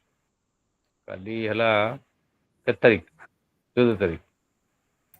14 ହେଲେ 15, 16, 17 3 ଦିନ ଛୁଟି ଅଛି, 18, 19 2 ଦିନ ଅଛି ହେଲା। Okay, thank you to all and most welcome who have expressed thanks. Okay, so whatever you have pranam. Whatever you have problem, you can text me in WhatsApp. Okay, 14, 18 କ'ଣ ଲେଖିଲି? 14, 18, 19 18, 19 ଅଛି। 14 ତ କାଲି, 18, 19ଟା ଅଛି। ତାପରେ ପୁଣି 20, 21, 22, 23 MPSC 4। MPSC 4ଟା ତମର ନୁହେଁ ତ, ସେଟା ସେକେଣ୍ଡ ଇୟର ବୋଧେ ନା ଫାର୍ଷ୍ଟ ଇୟର? First year. ଏଇଟା ଫାର୍ଷ୍ଟ ଇୟର ନା second year? First year sir. ତମର ଫାର୍ଷ୍ଟ ଇୟର ନା ପିଜିର? First year sir. ଆଜ୍ଞା ଶୁଭୁନି? ହଁ, ଫାର୍ଷ୍ଟ ସାର୍ ଇୟର। ଫାର୍ଷ୍ଟ ତେଣୁ ଇୟର।